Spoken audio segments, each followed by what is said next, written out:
All right. Welcome. Happy Sunday to all you wonderful people out there on the interwebs.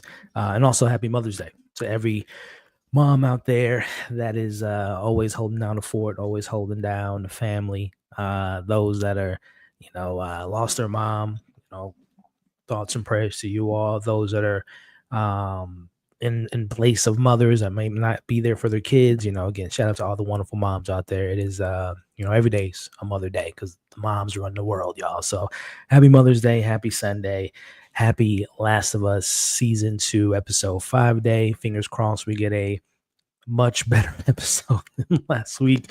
At least for the last 10 minutes or so. But I'm excited, man. We got episode 5 is already ready. I'm going to load it up. Not going to waste any time. It's 45 minutes. Again, if you guys were here last week, a lot of interesting stuff went down last week. I like the introduction of Jeffrey Wright's character, Isaac. I like the suspense of last week. There were some good moments between Ellie and Dina.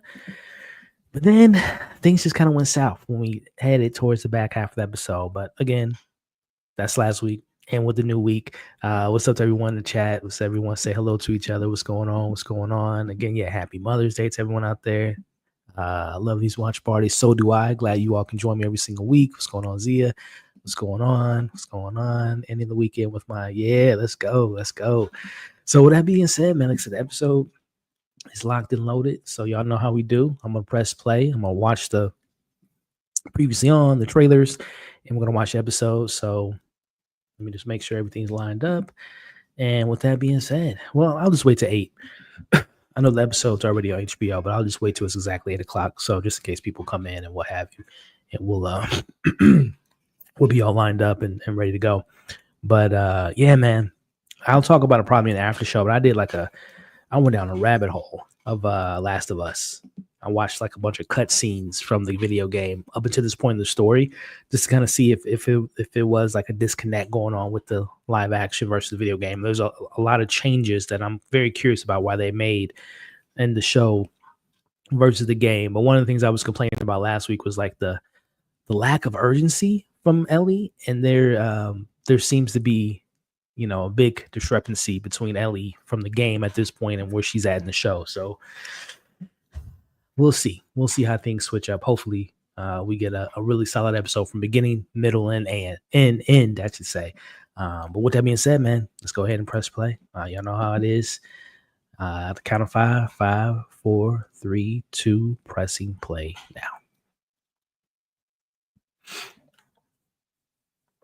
Oh, we got that Peacemaker Caesar, which I did a trailer reaction for on the channel. If you guys haven't seen.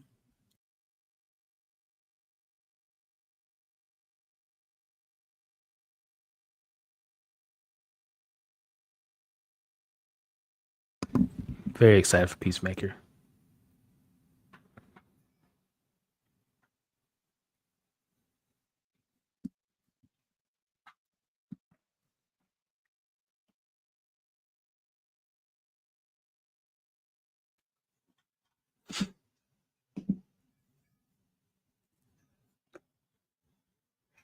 Yo, what's going on, man? Been a long time no see. Keep up. Oh, thank you. I hope you're doing well, man. It's been a minute. Oh, girl, yeah. Isabel Marced. I think last year or 2023, she shot Superman, Alien Romulus. No, or maybe it was Alien Romulus. It was like she did like 3 or 4 things at one time. She is booked and busy, which is great because I think she's a great actress. But I think she was shooting Peacemaker. Well, apparently this Peacemaker cameo or however much she's going to be in the show, Superman and Last of Us, man. She was crazy busy. Almost forgot about Peacemaker. How long was this season? 23, wasn't it? 2023? Wasn't that long ago. Let me check. I'm pretty sure it was 2023. The beginning. It was like right at the beginning of the year. 22. Oh, shoot. 3 years. Yeah, I mean, to be fair, obviously we know the whole DCEU James Gunn, Peter Safran came in and took on the mantle or what have you. So there's a little bit of that. Damn, it's been 3 years. Jesus. She's market correcting. Jenna, not a Jenna Ortega fan. I like Jenna. She's been picking some weird projects, but I like her as an actress. But I do, if you ask me, like whose career path has taken more creative endeavors, I would say Isabel Marcet.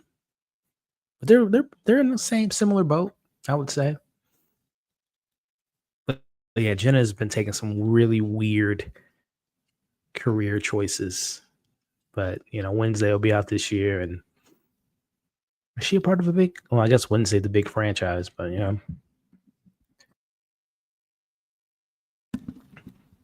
they kept that "I'm gonna be a dad" line in the previously on. Nice. Multiverse, yeah.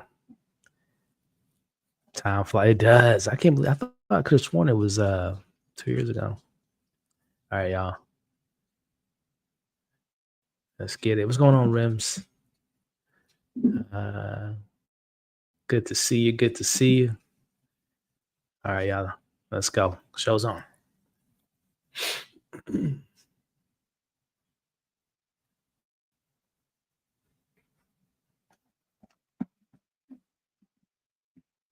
Stairwell, basement access.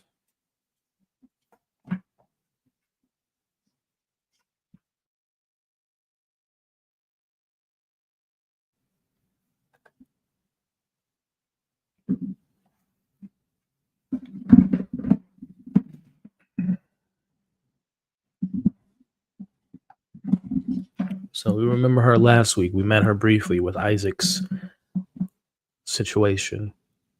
She's part of the Wolves, I would imagine.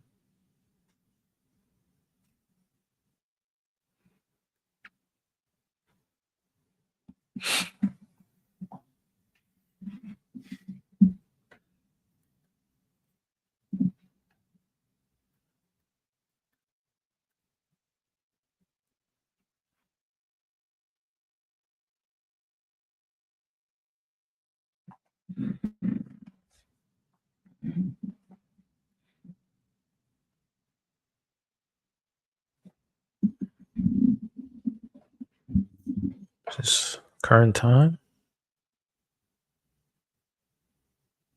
Shoot, I got subtitles on.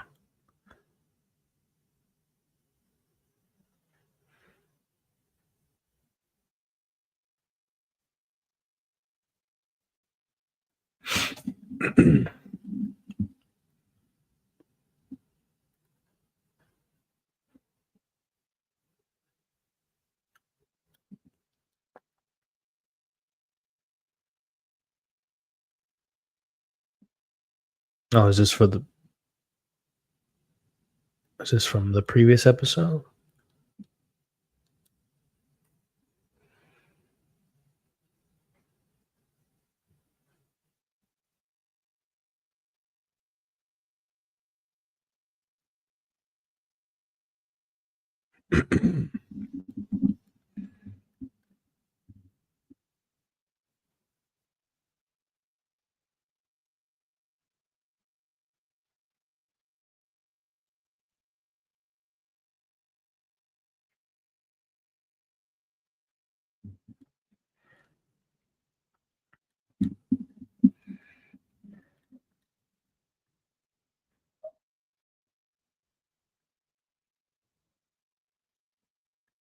Leon must be dead.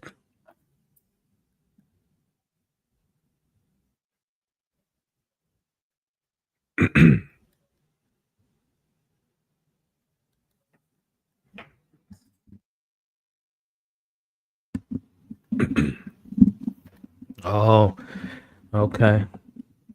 Spores.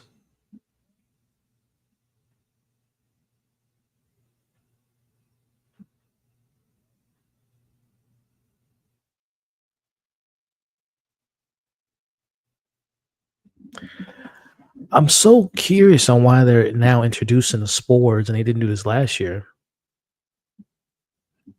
Or last year, the first season.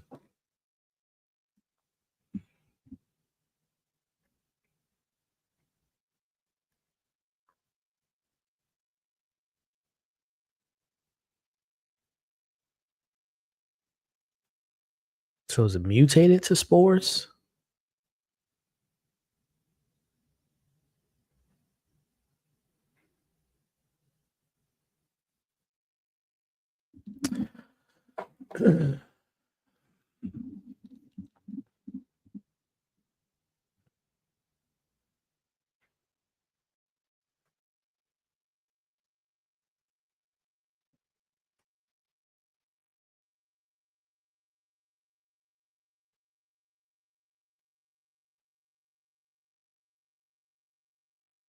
So she locked her men down in the basement to stop the exposure.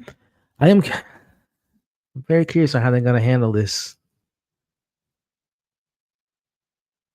Oh, was Leon her son?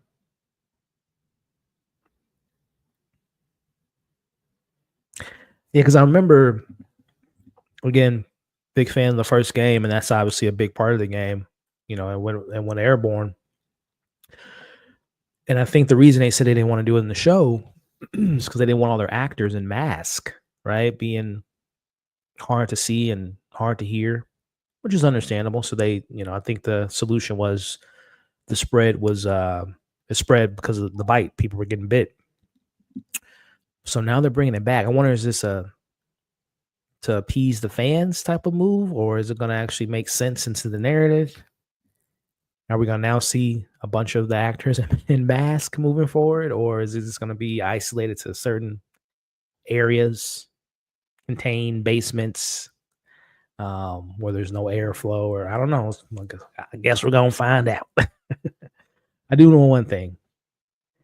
I need to see some aggression from Ellie this episode. I need to see some anger. I need to see why she's on the mission. A reminder, her and Dina aren't just on a vacation. And where the hell is Abby? We need some Abby in this episode too. So let's see what we get.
Annoying.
I wasn't gonna say anything. I'm like, and we'll talk about it in the after show. Like I rewatched last week's episode, and I don't think it's a Bella Ramsey issue. I think it's literally a writing issue and a direction issue that they have her still playing like she's a kid, a teenager, which she is. She's 19, but 19 in an apocalyptic world, your maturity level is accelerated because of the circumstances, and she is yet to show like growth as an adult, damn near an adult going through this world. It's just it's not a good direction for the character. And even taking away the video game elements of it, it's just Again, I don't blame Bella. She's paid to do what they give her to do, give them to do. And it's just I'm gonna shut up. So much episode. We'll talk about it after the show. If it continues the rest of the episode, we'll continue it tonight.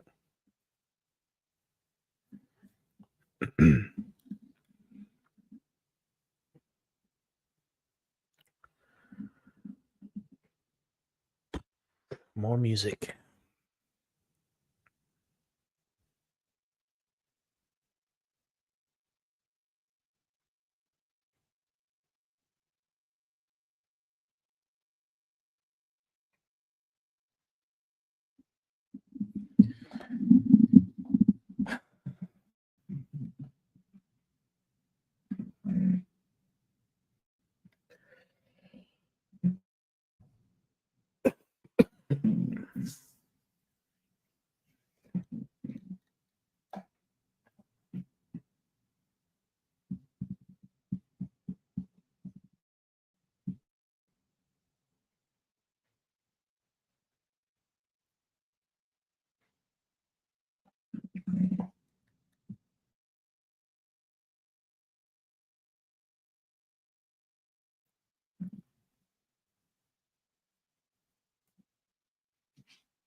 Oh my gosh.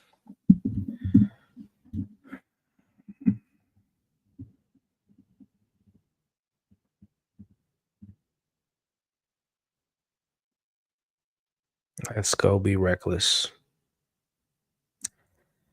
Great plan. Let's walk in the middle of the street.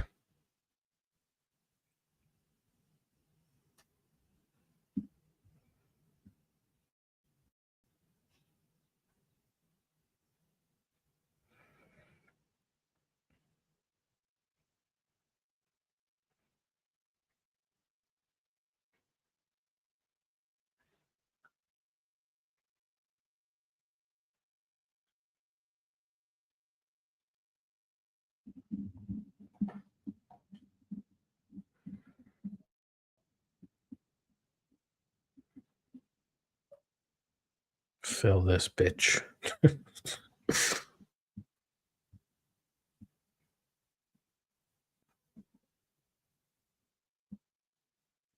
This is like Bloods and Crips, man. This is the cartels and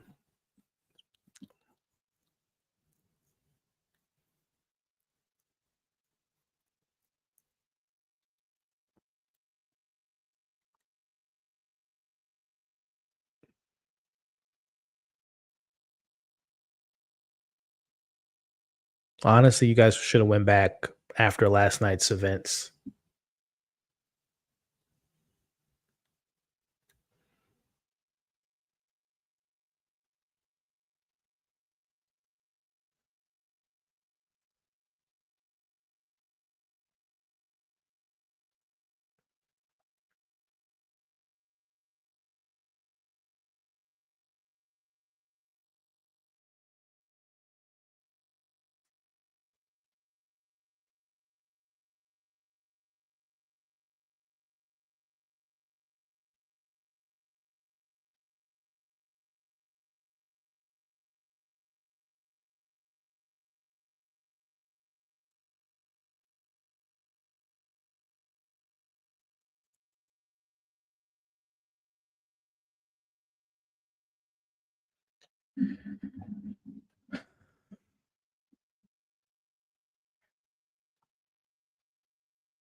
What?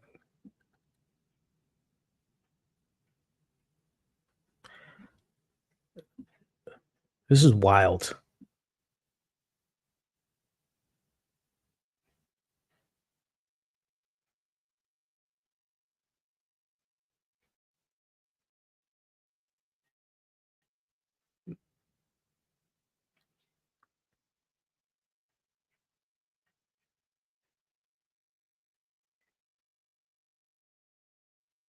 What?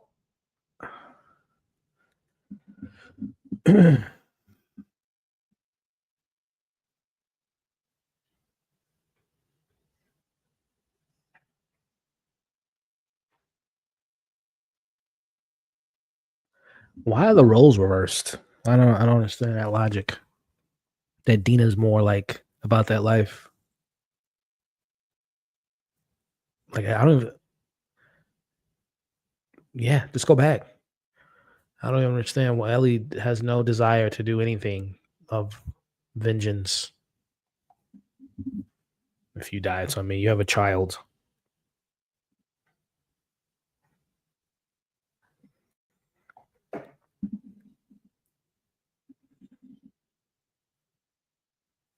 There's there's been nothing in the show so far to make her want to make them want to continue. If I'm being honest,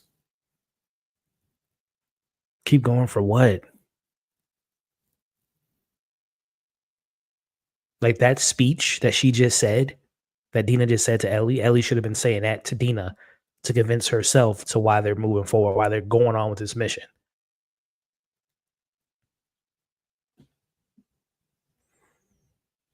This is this is becoming more and more frustrating because it's not making sense.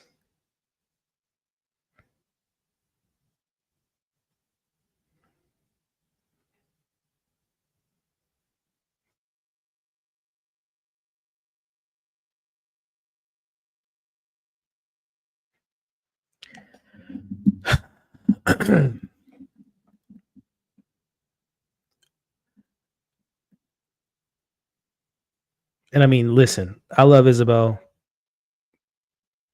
I think Bella's hella a great actor as well.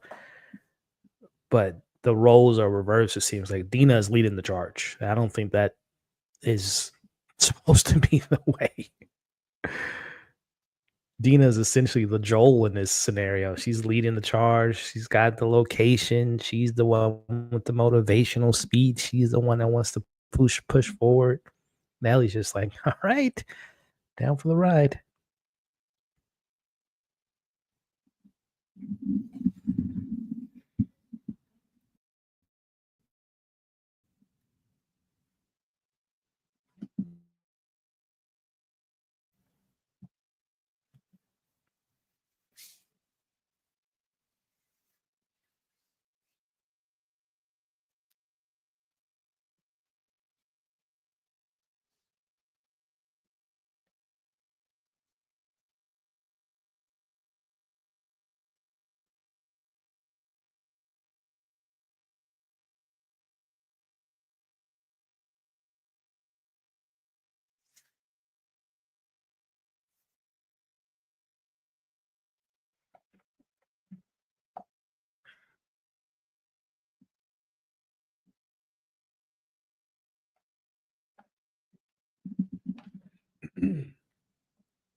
I hate to say this, but Dina has to die, because if that's the only thing that's going to bring out Ellie as a like focused and aggressive and angry and rageful, then so be it. Like, Dina has to die, y'all. I'm sorry. Like this.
I'm being facetious. I don't want Dina to die, but something has to happen to ignite something in Ellie.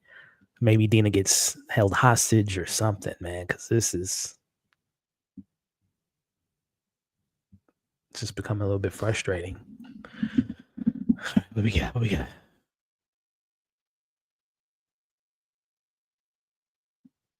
Oh, what was they called? Stalkers. Stalkers. Yeah.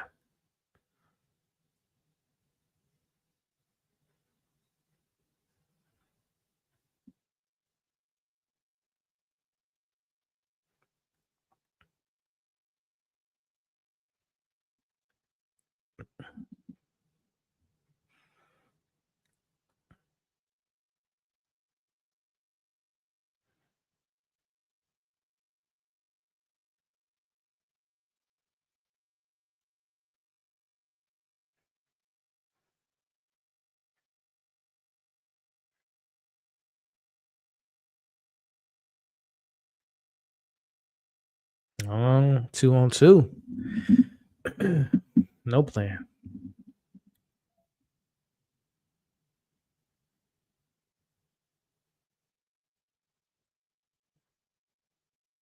Oh God, I am. Okay. I can get on this.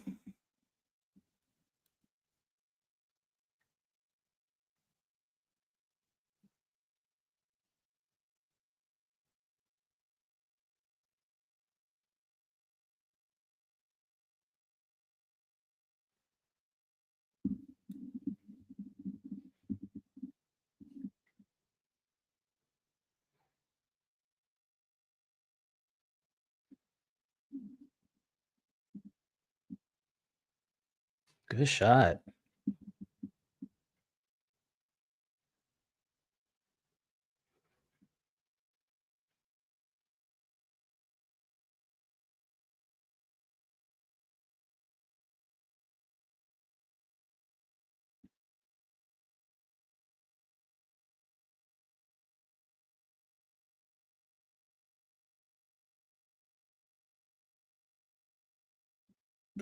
Someone's gonna have to help them because I don't know how they're gonna get out of this.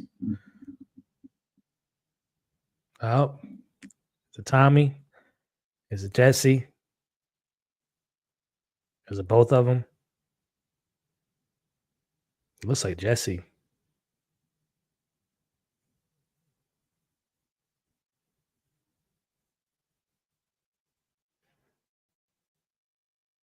Show the face, Jesse.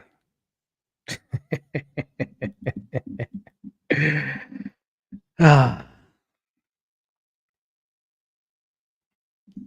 finally, we can get some different dynamic, and he's gonna find out about the baby.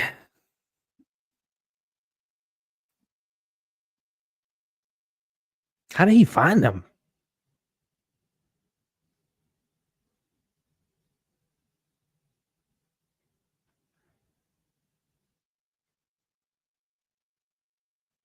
Daddy's here. Is Tommy with them? I assumed they were gonna part. One of them is gonna come because of them missing.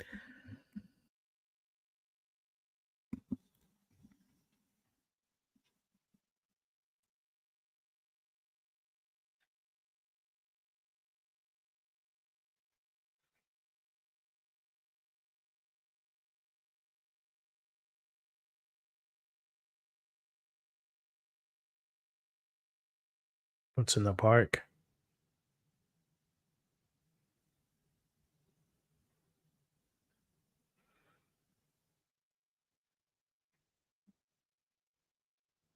Jesse. Don't say is Jesse might die. Yeah, that's I don't know.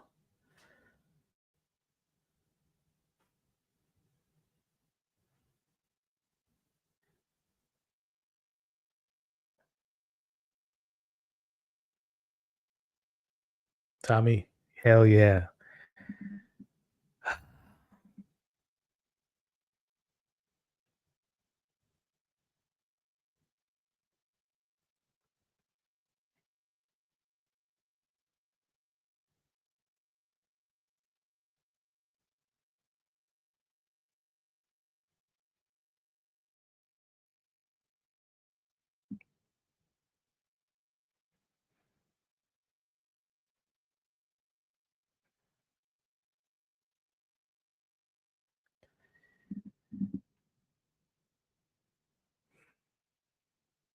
Is that the Scars sign? Yeah. Oh, they're in Scars territory. That's why I don't go in the park.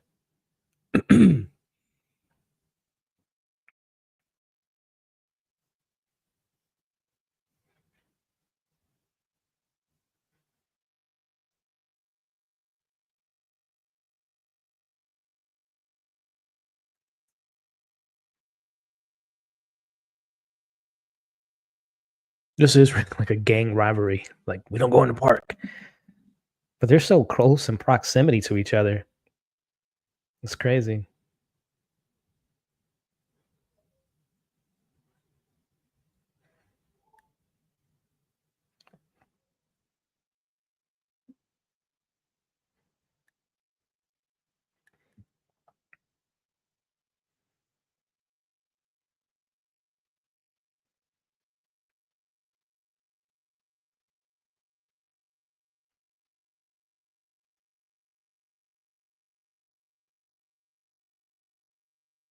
Yeah.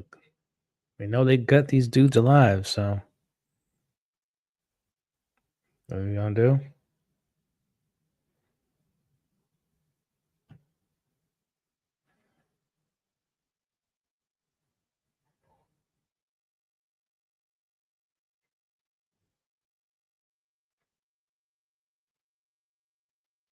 Oh, jeez. Oh my gosh. These scars are disgusting.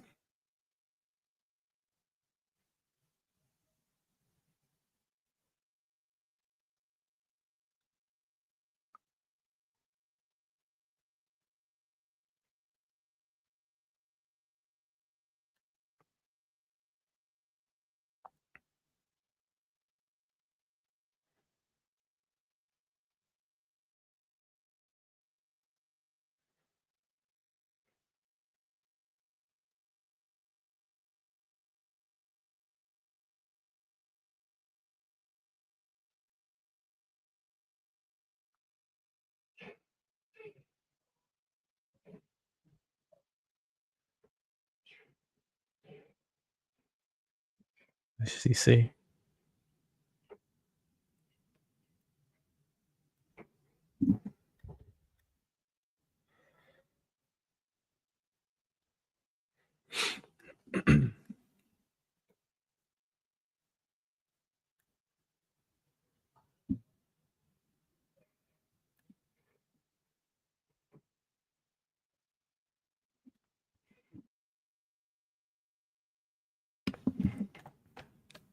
She hitting the tree.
I think it's a rodent or something.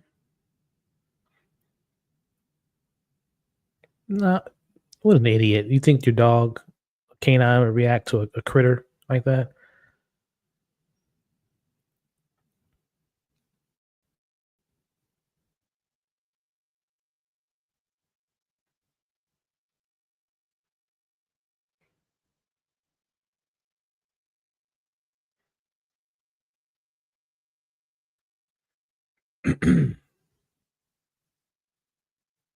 Is Ellie just gonna find her in the hospital?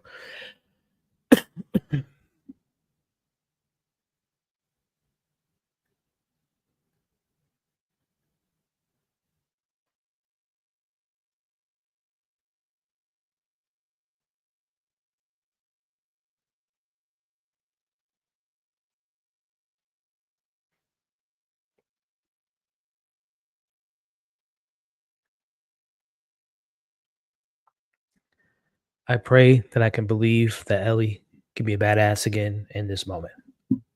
Let's all pray that this is believable.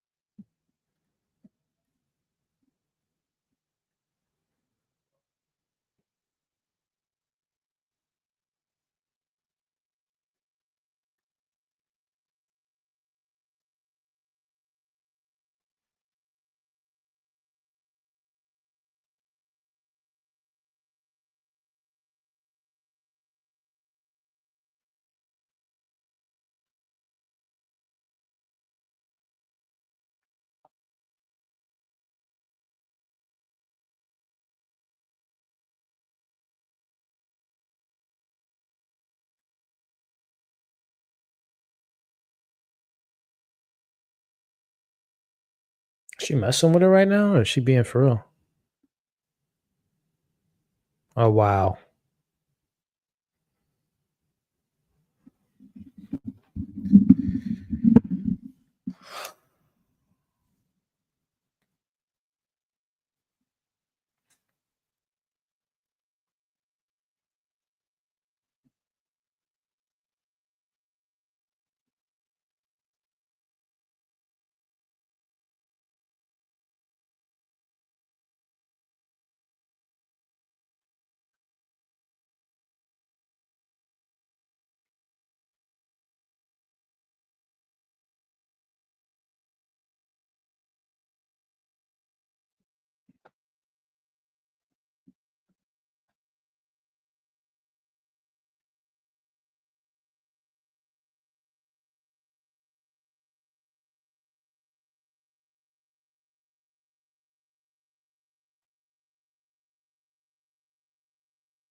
Well, we know it's down here from the beginning of the episode with the spores. So Nora's dead regardless.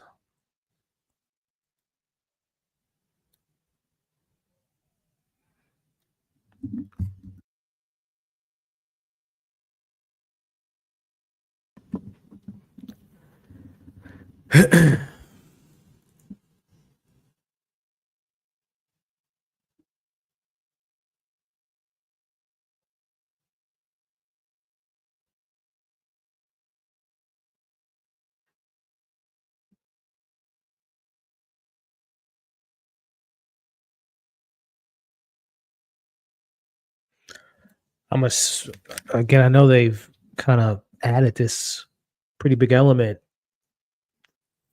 from the game to this. So I wonder, I'm assuming that Ellie's immune to the spores as well, like a bite.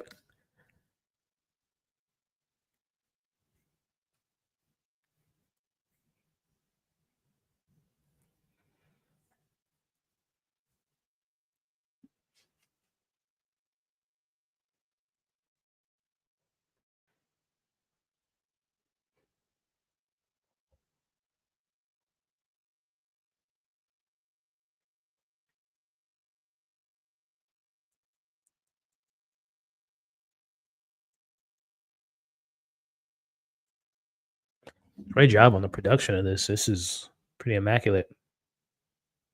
It's just like Annihilation, the Alex Garland film. Is that her son? What's his name? Ethan or something? Yeah, that was her son.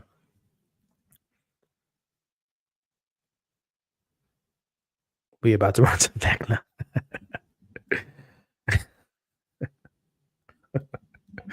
It's funny. I was just so funny. I was literally just watching stuff on Vecna the other night from Stranger Things.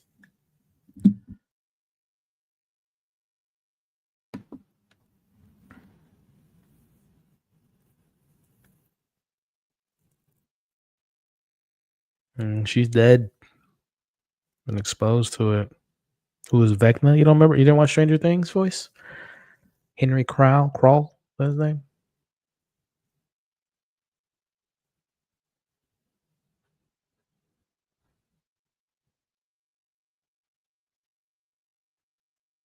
You're the one that ran down there like an idiot.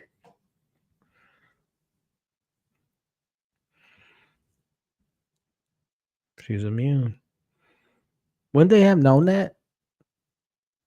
You're hurt. Yeah, wouldn't you have known that?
Oh shit! She gonna beat her to death?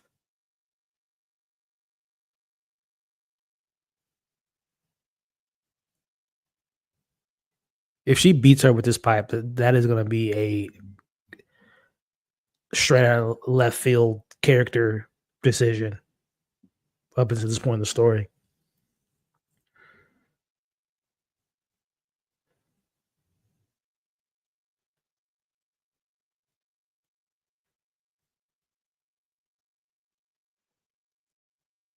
There's that anger. Finally.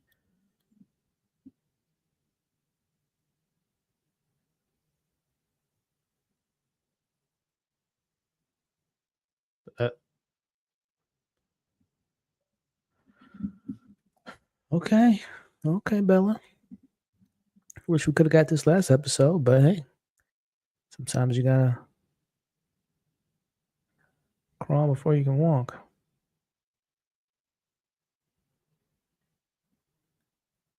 Pedro.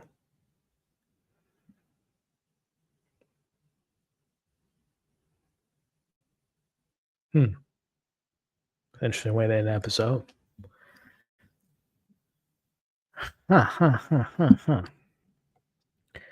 Well, what do we think, y'all?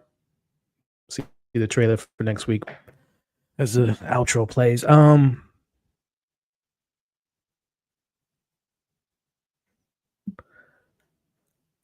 Good ending. Showed me some aggression, some anger from Ellie, which I've been dying for. But I feel like the jump from, the happy-go-lucky, everything's awesome, last week's episode, this week's episode, Ellie and Dina, it's kind of a left turn. Like it feels just kind of like thrown at us, right? We've never seen this level of aggression from Ellie, like her injuring someone in this manner. But we'll talk about it. Let's see what this trailer's about before we have our little break and then after show. Damn, next week's the penultimate episode. Jesus. Let's see episode 6.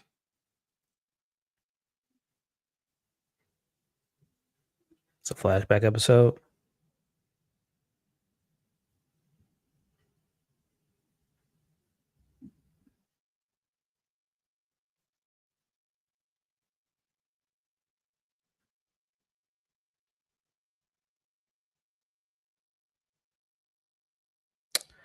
Alrighty, y'all. We got some stuff to talk about. Very interesting episode. Some good, some not so good, and some in between. We will talk about it tonight in our after show. I'm gonna take my dog out, use the restroom myself, and then in about 10-15 minutes we'll go live. We'll continue the live stream, and we'll just talk about the episode in about 10 minutes. So get your drinks, get your bathroom breaks, get your questions, your concerns, your pros, your cons. Get it all ready because we're going to talk about it after the show. I will see you guys in a little bit.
Microphone unmuted. We are back, y'all. Welcome, welcome, welcome. Do me a favor. My internet or the StreamYard has been really weird and glitchy last week or so. Put a one in the chat if you guys can hear me. If you can see me, that'll be greatly appreciated. As I said up top, for those that are just tuning in, that wasn't a part of the watch party. Happy Mother's Day to all the wonderful moms out there. I hope you all had a wonderful day. Hope you have a wonderful tomorrow and a wonderful Tuesday and just a great Mother's Day every day, right? It should be every day for Mother's Day, but seriously, happy Mother's Day to everyone out there. And welcome to tonight's stream, y'all. We will, week 5, we've been doing this after show, follow, the watch party followed by the after show. And we are here to talk about this 5th episode, which I think is titled Feel Her Love is the title of tonight's episode 5, which introduced something that was a big part of the game and that we'll talk about, the spores and what that can mean for the rest of the show. And we're going to have a discussion about how we're feeling about just this version of Ellie that we've been seeing, this new version, and in a way, this new love that's been found, right? I think the title can be looked at in different ways. Feel Her Love, Ellie and Dina say they love each other for the first time. Of course, they can referring to the leaders of the Scars and so on and so forth. So interesting things that went down tonight. But before we get into discussion, before we get into the breakdown, because I always like to clip these out for the following day. Appreciate it, Kevin. Everything's good. It's just laggy on my end. It's like every time I click on something, it's like moving super slow. But you all can see me, can hear me. Good. So yeah, man, we won't get into it here. I'm just reading some of the comments. This is one of the best shows on TV right now, says Human Help. By the way, how cool is this? You guys see that? Sinners, little cut right here. Shout out to Sinners. But yeah, I appreciate y'all to join me in the watch party. Appreciate y'all joining me live. Do me a favor. Hit the like button. I would appreciate it. If you're watching this on your phone or on a computer, hit that like button. It's free of charge. And consider sharing this video to anyone and everyone you know that loves talking about this show. And if you are watching this on YouTube or on Facebook or on X, follow, subscribe, all that good stuff. So before we get into the discussion, just a little update from me. This past week, I actually rewatched last week's episode the other night. And I still feel a way about how things were handled. And I did like this rabbit hole deep dive on like watching some of the cutscenes from the video game up until this point in the story. And I knew some of the changes that they made as far as like Tommy not being in Seattle first, Tommy not being in the room when Joel died, and the way Ellie and Dina conversation went about the baby and how Ellie called her a burden. Like I'm very caught up to speed on how that was handled in the video game versus how it's been handled in the show. And even putting the changes aside, I think my biggest issue with and again, rewatching it, and I talked about it last week and we'll talk about it tonight, is the characterization of Ellie. And it's like this lack of anger, this lack of exertion, this lack of like having a plan, this lack of revenge. It just seems very non-existent. And that was probably my biggest issue that I had with last week's episode. And it kind of bleeds into this episode tonight. We'll get into it later, but seeing the switch to the angry Ellie while it was finally happened, the way it kind of went about felt a little jarring to me, but we'll talk about it. But yeah, man, I'm kind of in a weird spot with this show because I love this show. I love these characters. Again, I'm a big fan of the game. I haven't played the second one, but I played the first one multiple times. And it's just the direction of the show has been kind of weird, but we'll get into it, man. Again, thank y'all for coming in. Happy Mother's Day. Hit a like, hit a share, hit a subscribe if you haven't already. And we're going to get into it. So as I've been doing the last 5 weeks, I'm going to do a quick intro for the more edited version of tonight's breakdown. So don't mind me as I do the intro. And then as I kind of break down the episode, I'll obviously check in with you all if you have any comments, concerns, questions, or whatnot. But if not, we'll just break down the episode like we normally do. So with that being said, Welcome, everyone. We are back talking episode 5 of season 2 of The Last of Us, which was titled Feel Her Love, an episode that had a lot of feels, good and bad, as we'll talk about in this breakdown. If you're watching this video, this is a part of a clip out of our live after show that I do every Sunday. We do a watch party, then we do an after show. So if you're watching this on YouTube or listening to it on Spotify or Apple, let me know your thoughts in the comments. What did you think about the episode? The highs, the lows, the introduction of the spores, which were absent in season 1. But if you're familiar with the game, they're very, it's a pretty big part of the game that they decided not to go with in season 1. And we'll talk about that. But let me know what you thought about the spores. Abby, Dina, Jesse is now in the mix. Tommy's in the mix. The brutality that we can see in the sea from the scars. And what now? What do we do now with Ellie having this aggression and having this anger that we've been kind of, I don't want to say we, but at least me, have been waiting to see as she beats Nora with a pipe? A lot to discuss. So let me know what you thought about it in the comments below. But let's get into the discussion in tonight's episode and kind of get into the first scene here. And as we'll talk about here, man, as we open this episode, we have this, I don't want to say cold open because it applies to the story, but we have this conversation being had with the wolves in present time. And initially, I thought this was a flashback, but the conversation being had is this character had her, doing their normal routine, checking out things, checking out different locations, and there was a blocked off portion of the hospital. I believe it was B2, B3, and they were just, I don't know why they're checking it now. I feel like they would have done this a while ago, but nonetheless, they're doing the check down, they're securing the building, and they come across her and her crew, and one of her sons was in the mix, and lo and behold, they come across the spores. Now, for those that played the video game like myself, or those that aren't too familiar with the video game, spores are, as they talked about in tonight's episode, are airborne. It's a way for the mutation, the fungi, to spread. And if you can inhale it, you can be infected.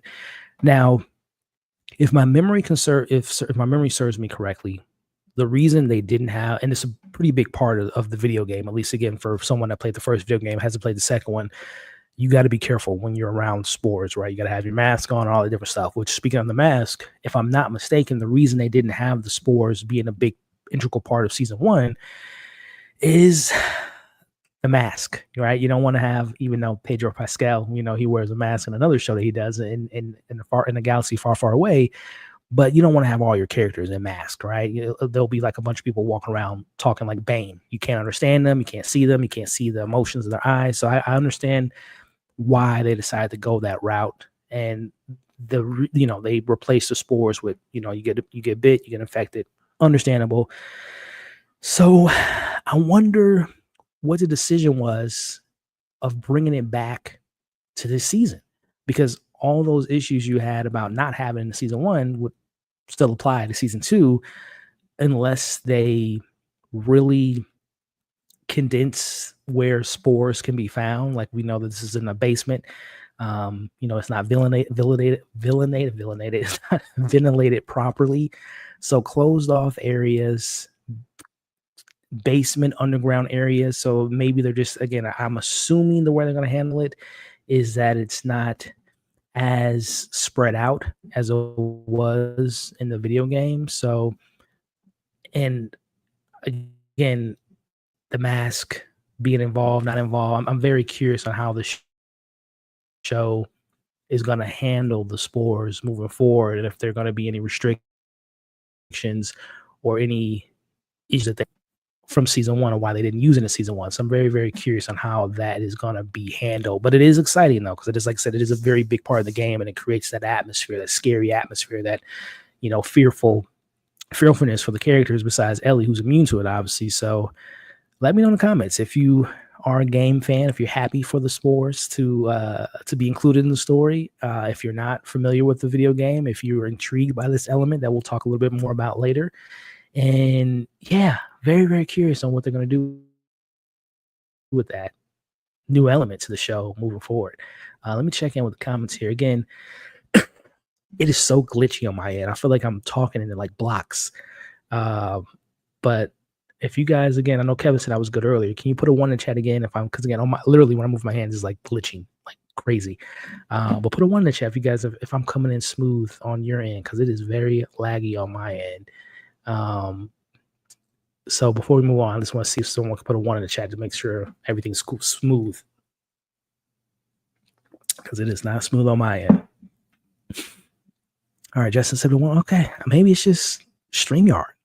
Literally, as I'm talking to you all, it's like I'm moving at slow speed, so I just don't want to be talking, and it's like it's not coming through properly. But if you guys say it's good, I appreciate it. I'm gonna take your word for it. But let me go on to the next scene here, and I'll read some of your comments. Let me get the next scene set up here. Maybe my computer's just running slow on the internet because it's glitchy on Macs too. Let's see. Here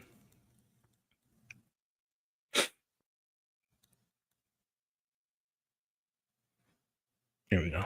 We'll go with that screenshot. Okay, Mary says I'm glitchy. This show is mad. So Mary just said I'm glitchy, but everyone else said I'm not. Kevin says I'm not. It's a bit glitchy for me. That's what I'm saying. I feel like let me go to the let me see the playback.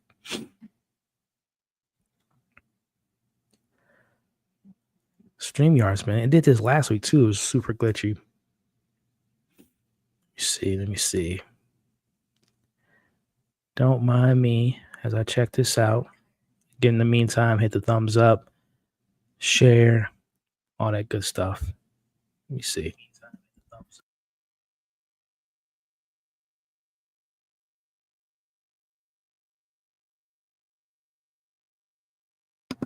Yes, I mean, it seemed like it's smooth on the playback. Guess we'll just, the show must go on. It is what it is. StreamYard's glitchy. Internet's glitchy. It is what it is. Anywho, back to the discussion. Hopefully, things will smooth itself out. Ellie and Dina. So the conversation is being had. Of course, we know that the mission is find Abby, but in the meantime, we know that Nora is in the hospital. We're gonna find Nora. By finding Nora, we're gonna find Abby. That's the game plan. So this is where a little bit of my issues coming in with these last two episodes and the kind of positioning of our characters. There's nothing wrong with Dina having a purpose. And I love the way Isabel Marcet is playing Dina. She's very assertive. She's very about it. She's focused. She has a lot of attributes that can help in this mission. Obviously, the mapping, paying attention to her surroundings, and if I'm being honest, keeping Ellie on track. I really enjoy the Dina character. Again, this is just where I'm trying to remember the conversation when the game came out. I think a lot of people initially didn't like Dina when the game was out in 2022 or 2021. I don't remember the reasoning why. I don't know if people thought she was annoying or whatever the case may be, but I feel like if that is the case, let me know from video game characters out or players out there. But I feel like they've done like a revamping of Dina because she's very useful in this situation. She has a lot of purpose. She is literally, and this is where my issue comes in, she's leading the charge. Dina is the leader in this mission so far. Nothing wrong with that. My only issue with it, though, is that it kind of minimizes Ellie. It almost feels like Ellie in the Joel kind of, I don't want to say relationship, but it feels like a dynamic where Dina's leading the charge. Dina's looking at the map. Dina is the one getting everything in order and all that different stuff up until this point in the story. And to me, it's making Ellie come off like she's just a part of the ride, which is very terrible considering that the reason they're in Seattle is because of Ellie and obviously her revenge for what happened to Joel. And again, I know Dina's there because, as we'll talk about later, she loves Abby. She loves Ellie. She obviously had a relationship with Joel, so there's a little bit of that for her as well. But it just doesn't feel, at least to me, as someone that hasn't played the game, but just someone that enjoys storytelling, enjoys these type of stories and these characters. It just feels like the mission at hand and Ellie's objective and Ellie's kind of arc is just stagnant. It doesn't feel like it has any oomph in the story. It doesn't have any purpose in the story. It just feels like they're on this trip without a purpose. Obviously, we know what the purpose is, but it's not being conveyed by Ellie. And that's the frustrating part of this show so far, at least these last 2 episodes. It's been a very frustrating experience to watch. And I'm trying to, I always like to separate, even if I read a comic or read a book, if I'm familiar with a certain IP and you see it being adapted, you try to separate the two. You got to understand that they're taking elements. Obviously, the creator is involved in the show, but they're not going to do a one-for-one. They're going to take some creative liberties. They're going to do some different changes, and you can accept that or you can't accept it. But I've come to accept that. So putting my fandom of at least the first video game and some of my knowledge about the second video game, putting that aside and just looking at the story at hand, it's just not a well-written characterization of Ellie so far. It doesn't feel like Ellie has... She almost feels like she's a supporting character up until this point in the story. Right now, Dina's leading the charge. Dina's the one, and we'll talk about a scene a little bit later. She's the one that almost motivates and almost reminds Ellie why they're here, which is just so weird to me. I don't want to be on this soapbox, on this rant for so long, but I just want to express that is my frustration with these last 2 episodes, is the lack of urgency from Ellie, the lack of, like, even if Ellie and Dina had some issues with each other about why they're there, like it's just felt like they're on this road trip, and it feels like this is a trip for them to fall in love, and it seems like that's the main priority, and everything else is coming behind that. And just a little side tangent before we continue this breakdown, I did a little deep dive last week. I rewatched last week's episode, and I watched some of the cutscenes from the video game up until this point in the story, and I am very aware of how they put Tommy's not where he's supposed to be. Like, Tommy was supposed to be in Seattle at this point. Tommy has laid out tons of people in the video game at this point in the story. The Dina revealing her pregnancy was handled differently.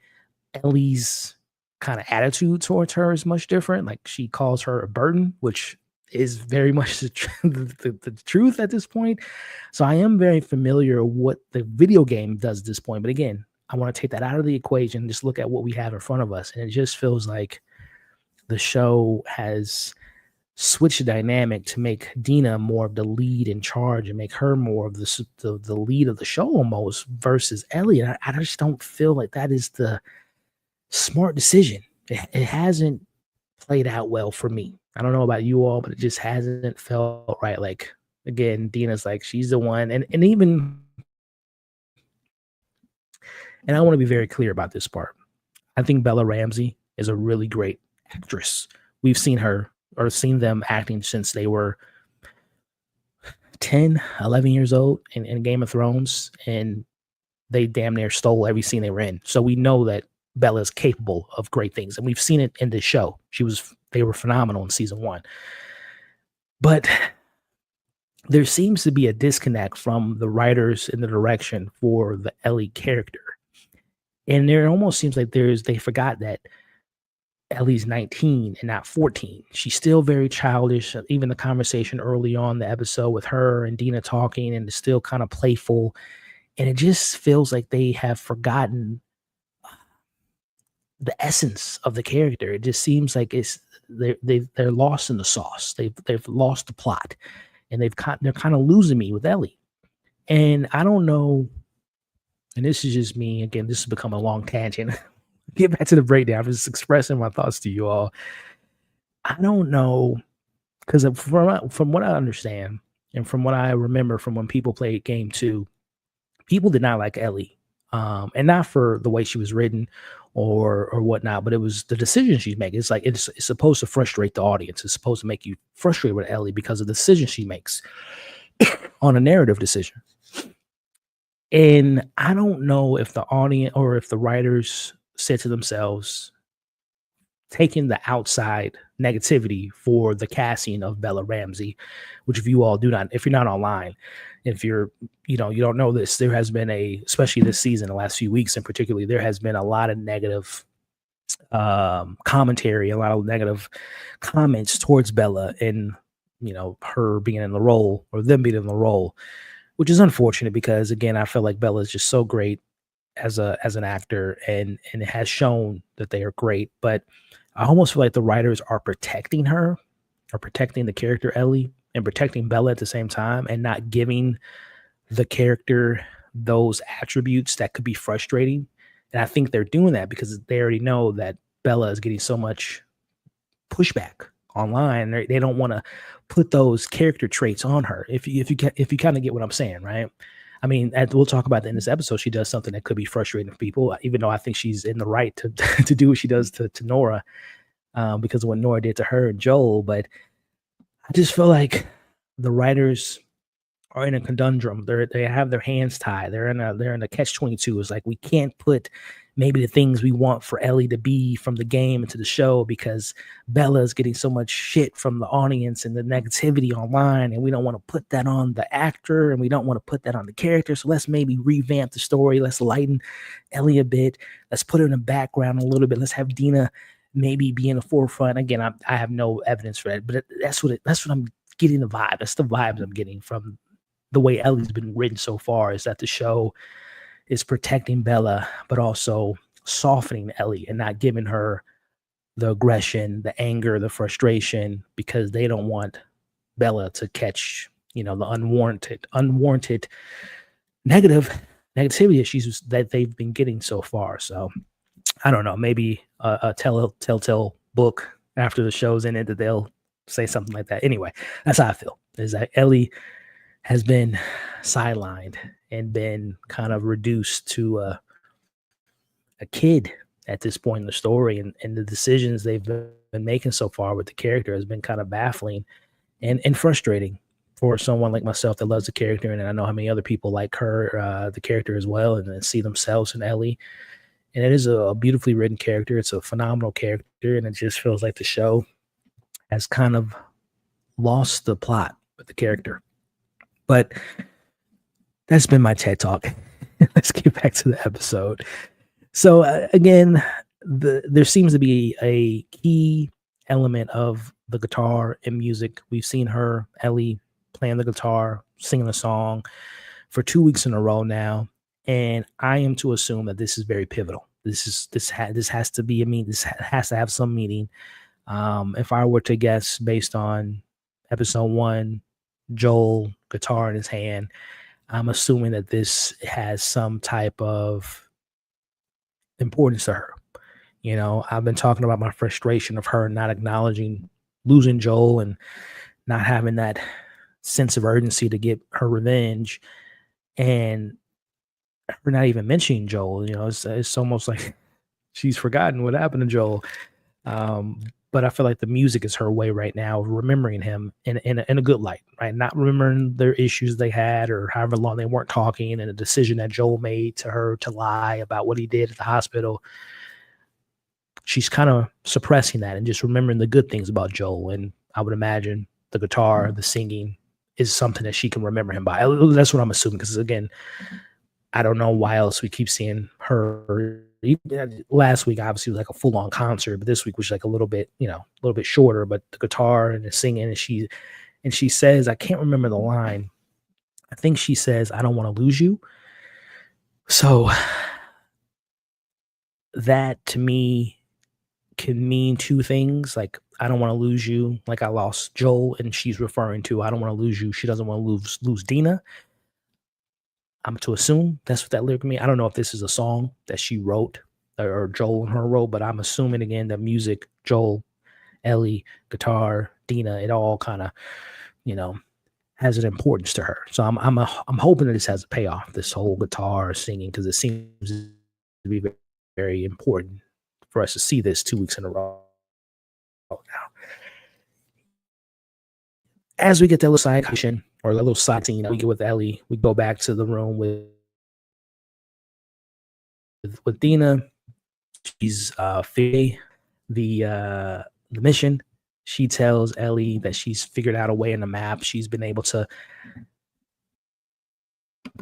listen to the conversations and figure out like a soft spot, or at least a spot that she and Ellie can sneak through. And they're assuming that there's a reason why they're not at this particular portion of their stake out and their ground, as we'll find out later, the importance of it. But again, I want to make it very known that I'm a fan of both these actors. I like the characters, but there definitely seems to be an imbalance of who's leading the charge, why they're leading the charge, and how the show is just kind of a little wonky as far as how they're presenting these characters up into this point in the story. But as we move on, we'll get back to the breakdown. I'm going to check in with the comments here. Let me just set up the next scene for our breakdown.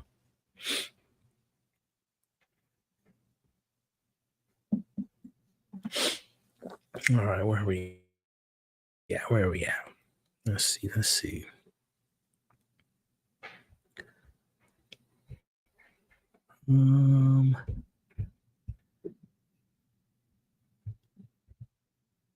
see. I'm checking with the comments. Let me see what you guys had to say about my soapbox conversation. Dina's the brains of the operation because she's replaced that. I'm glad I'm not the only one kind of feels that way. Dina on the game was only annoying because she was always in the way, and you'll literally bump into her every time. Like I said, I didn't play the same game. I know I keep saying that, but I remember a lot of negativity about the Dina character. And this, as you said, that reminds me, I think a lot of people were just kind of like, she just seems like she's just there. I think Ellie going after Nora made it bluntly clear she's still on the revenge path. Yeah, she's still on the revenge path, but it almost, as we'll talk about later, it just felt like it hasn't been in the forefront of the conversation. As I'll talk about here with this scene with Dina and Ellie, it almost felt like she forgot that they were there, why they were there. She was so like ready to go, right? She was ready to break the mission and head back home. But we'll get to that point when we get there. The script for this first part of the episode was awful. Like, I don't understand. I wouldn't say it was awful. It just feels disjointed. There's an imbalance. It's really frustrating because how is it that in the order to make one character better, the other character is, that's. And again, I don't know if it is a matter of like, okay, we don't know what to do with Ellie. We don't want to put this pressure on Bella. And again, this is just for people that play the game. Correct me if I'm wrong, but from the conversation I remember around Ellie in game 2 at this part of the story and certain decisions she makes later in the story, people were frustrated with Ellie. And again, not from a narrative choice, but like, oh man, this is making me mad. It reminds me again. Now I compare the show to The Walking Dead. It reminded me of like when times, if you guys watched that show, Rick Grimes made a lot of dumb decisions out of anger, out of frustration. You love Rick, but he's like so fueled by frustration and he's so fueled by revenge, whether that was through the governor or Negan. And when he was like policing that town and all that, it's just like Rick was making some really frustrating decisions because he was allowing the anger to consume him. And I mean, there's other movies and shows that do that to the characters where when their anger kind of gets in front of them and it makes you as an audience member like, oh man, I want them to get out of this rough spot because it's making them making irrational decisions. So that's what I remember about Ellie in the game too, that from the gaming community, people were like, oh, Ellie is just being so frustrating. Why is she doing this? Yada, yada, yada. So again, I don't know if the show is trying to reflect or trying to take that out of the Ellie character this time around, just because they don't want that pushback on not just the character, but also, like I said, the actor, because unfortunately Bella has gotten some pretty nasty comments online, and I don't envy actors in those positions, man. Like, not to go on another side tangent, we'll get back to the breakdown. But I do. I feel so bad for whoever the kids they're gonna cast in the speaking of HBO, the Harry Potter show. Those kids are gonna get it, man. Like, especially in the age of social media, and God forbid they cast kids of color in the lead roles. Marnie, I'm not a big Harry Potter fan, but I know Ron and Hermione and obviously Harry. I say all that to say that I do not envy young actors in really important roles and characters people love, because if you say the wrong thing, you don't look the part, you don't, anywho, back to the conversation, man. Back to the conversation. So as we see Ellie and Dina on the road on their way to Nora, they see more of the gang war between the Bloods and the Crips, but no, the gang war, the war between the Scars and the Wolves. It's an eye for an eye, it's blood for blood. Last week we saw the Wolves being dismantled and being their guts all over the place, and now we see the reverse of that, of the Wolves now putting their dead ones under the sign "Feel Her Love," which again is the title of this episode. And as you all can see on the screen now, feel it's brutal, man. It's a bloody war. It's tit for tat, and I am really intrigued to learn more about, again, this prophet and more of the Seraphites and their beliefs. And there was mention of kind of their, Dina kind of exposition-y tells us as an audience that, they got bow and arrows. They don't use walkie-talkies. They seem to be, from like following the Mormons ideology of going back to the olden times in 1800s. So there's a little bit of that understanding, but I hope that there is a better understanding from someone from the Scars, right? Or at least maybe someone from the Wolves who have been studying the Scars, and we get a better understanding of like why they are the way they are, and their beliefs, and why they're so like committed to this one prophet, and the impact that they left, the legacy they left, and these people believing in them so much is really interesting. Really, really interesting to see if and when we get that backstory, if we do get it at all. But speaking of backstory, we have this scene between Ellie and hold on one second. Something. Why is it like this? There we go. Dude, StreamYard is tweaking. My apologies, guys. Back to the breakdown. Speaking of backstory, we have Dina telling us as an audience and also telling Ellie what happened to her and her parents. They were murdered in front of her. They were in this cabin scenario, and she saw her parents die, and she killed the man that killed her parents. And this whole story became about because Ellie approaches Dina and says, we don't have to do, after she saw the dead bodies, she assumed that this is just too tough, too much to take on right now, especially with the pregnancy, right? It's a big thing for Dina right now. It's just like you have more than one person to worry about. You have a baby to take care of and to take care of in this world. So she brings that up, and this is where Dina says, well, I'm gonna remind you that I have seen some shit. Right, I've seen my parents die in front of me, and I'm fueled by this journey because, in a way, Joel was not her dad, but the way that he went out was very similar to how her parents went out. And if she was Ellie, if she didn't kill that man that killed her parents, she would have always been on the hunt and always looking, wanting the why and the who, why did they do that, and where they are, and where that anger come from. So she was lucky. She was, I won't say lucky, she was 8 years old when she killed him. But the point of the story, and it goes back to my frustration, is Ellie almost wants, I don't want to say she wanted to abandon the mission, but she's like, you can go back, you can head back, and you don't have to go on any further for obvious reasons.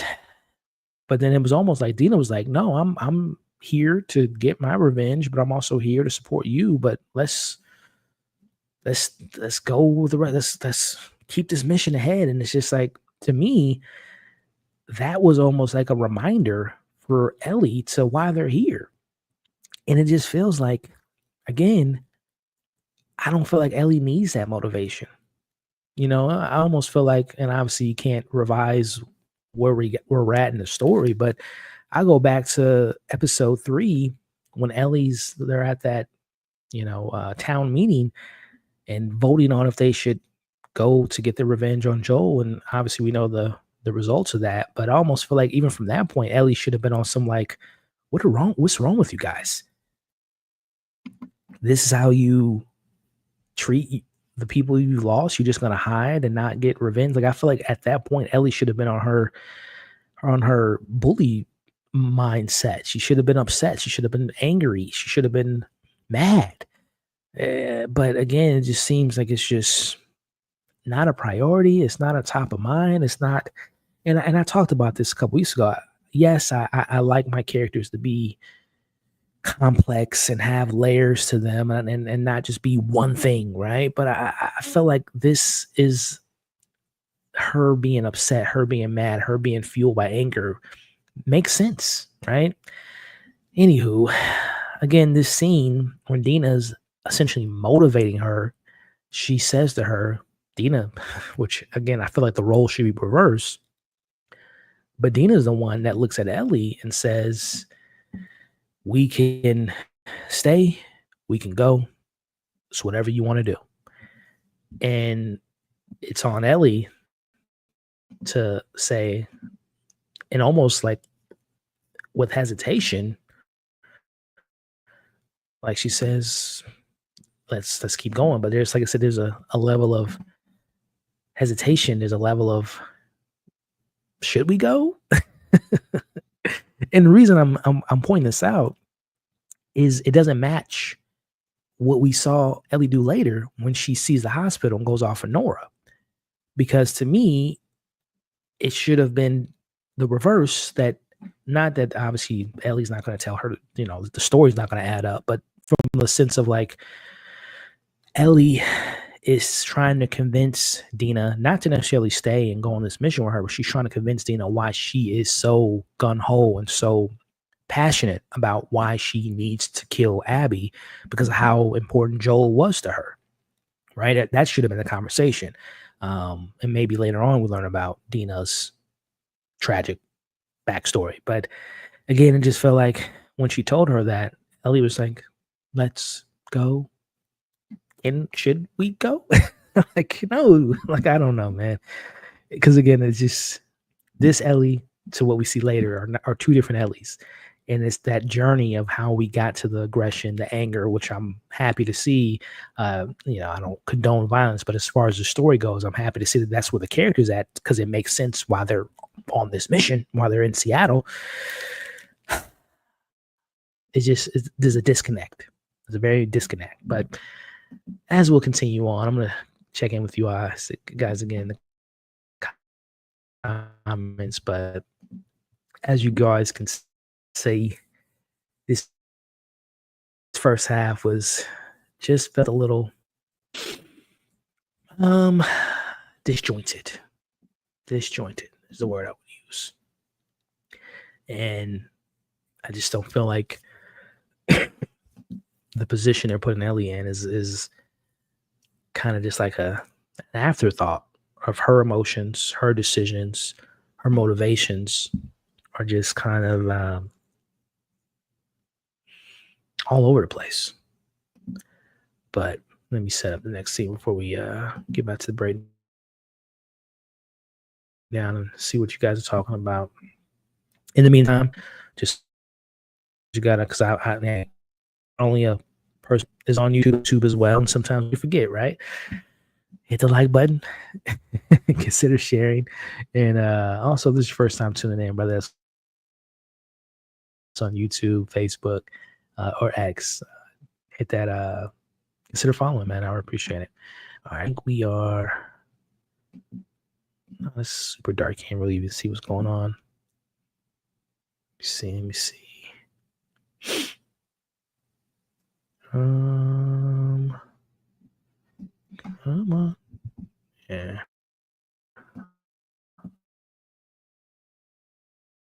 I'll just set up this one scene. Give me a second, guys. Yeah, man, I need a new browser. This is messing me up.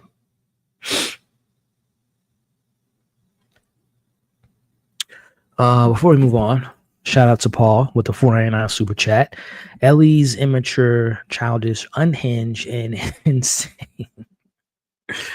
I'm with you with the first two. I don't know if she's unhinged or insane, but I will give you immature and childish at this point in the story. We talked about it a little bit earlier, this kind of the personality trait that she's been displaying, but I don't think she's unhinged, and I don't think she's insane. I think she's just, as the first two, immature and childish and just unguided. And, I blame a lot of the writing on it, but appreciate the super chat, Paul. And let me know in the comments, y'all, if y'all feel the same that Paul says. Like I said, I agree with the first two. Immaturity, the childish nature, but I don't feel like the unhinged. If I'm being honest with you, Paul, I would prefer if she was unhinged and a little bit insane. Like, I don't think her actions later in the episode demonstrate those two words, but there is a yearning for those. I would love to see an unhinged version of Ellie. I would love to see an insane, kind of bloodthirsty version of the character. I'll be honest with you, but I wouldn't describe her as those two last things so far, at least to me. But yeah, man, let me get this next scene set up and read some more of your comments. I am so upset by this glitchiness. It's taking me forever to get to the next scene because it's literally like loading like a snail. Let's see, where are we at?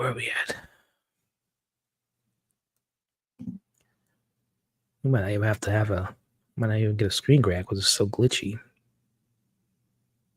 My apologies, guys, for tonight's technical difficulties.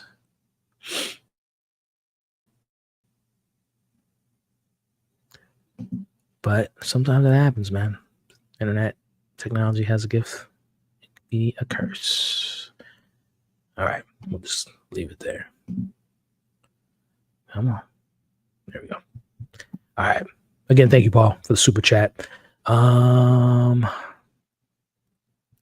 See what man Justin's talking about. I think it would have been better had Ellie seen Nora in the beginning, and we go out the window, pushing Dina in danger, and having Jesse snap Dina out of helping.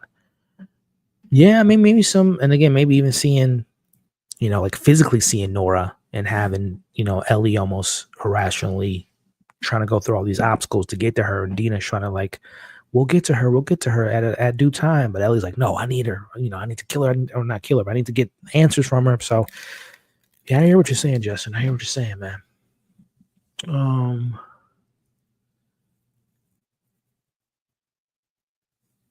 Yeah, it feels like, that's what I was saying earlier, Paul, that she feels definitely. My mental. So it is glitchy. As glitchy as the live is, it does good for my mental to see you tonight and be here, Elliot. This is for thanks for this. Oh, well, anytime, Rim. And I'm sorry again that the stream is glitchy. I'm gonna have to figure this out. I don't know, is it a tech issue on StreamYard's end, or if it's a browser I'm using, or what? I almost want to switch browsers and maybe refresh the browser. I don't know. Anywho, I'm gonna try to pull this up now on the screen, and fingers crossed that it works. But back to the discussion, back to the breakdown. At this point in the episode, Dina and Ellie find their way into the soft spot of the wolves, not protecting the parameters. It's closed off for a reason, because there are infected there. As we have in the scene, they notice one of the infected. There's not just one, there's not just two, there's like 15 of them. And at this point, they realize they're outnumbered. And these aren't just the regular infected. These aren't just clickers. These are the stalkers. We met a stalker in episode 1.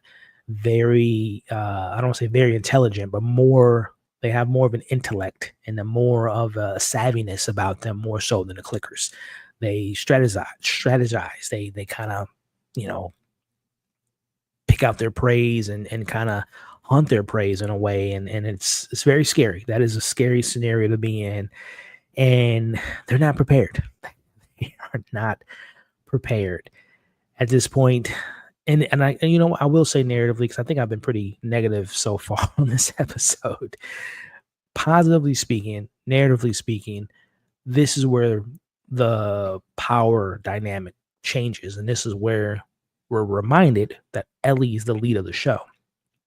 Up until this point, it's been Dina, it's been Dina, it's been Dina. But at this point, this is where Ellie takes charge and says, there is a cage over there I need you to get to protect yourself. I'm going to lure them. I can get bitten as many times and not be affected because I'm immune. I'm going to save you now. I'm going to take charge now. Up until this point, Dina has been the one that's been doing the radio, has been doing the map, has been keeping the mission ahead. She's been keeping the mission afloat. And Ellie's just been tagging along. But now Ellie has taken charge. So I do like this narrative shift. I think we're at this point in the episode, we are almost 30 minutes into the episode. And even dating back to last week's episode, this is the first time we have seen Ellie take charge since they've been in Seattle. And I like that because Ellie is the lead. This is her story at this point, right? This is the new chapter. This is the new version of the story of the show. So I do like that Ellie did take that charge. She was willing to do what she can and protect the love of her life. And I should bring that up too. They acknowledge, well, I think it was before that, the scene before that. She talks about who's going to go in first, and they talk about not to use their weapons because it can obviously attract not only more clickers, but also the wolves can hear them outside. So use your knives versus your weapon. And Ellie's like, oh, you don't want me to use my gun? You think I'm gun ho? I shoot first, ask question later. And she's like, yeah, that's what I love about you. And they admit their love to each other. It's like a little, don't need this lovey-dovey stuff right now. But they do say they're, at least to the show's knowledge, they say they love each other for the first time. And Dina's like, you don't have to say it. I already know. So a little sweet moment for those two. But again, in the moment, Ellie takes charge. She has Dina run into the cage. And honestly, all hell's breaking loose. Like, again, Ellie's trying to do her as much as she can to distract them, the stalkers, and she takes out some of them. Dina takes out some of them, but her ammo's running low, and Ellie's ammo's running low. At this point, she's surrounded by the stalkers. And look, man, it's not looking good. It's not looking good for the two. And obviously, you try to be in the moment. You try to not think about, this good old thing called plot armor. But I was in the moment. I'm like, okay, something is going to happen. Something big's going to happen. I don't think they were going to die, but maybe, something catastrophic, life-changing for them happens. And it doesn't, because lo and behold, they're saved. And, not to dismiss the character development of Ellie and Dina, but like I've been expressing, I haven't been the biggest fan of it so far. But now we get something added into the mix and can really shake some things up of the dynamic, which I think was kind of neat at this point. And that is, they're saved, and who saves them is Jesse.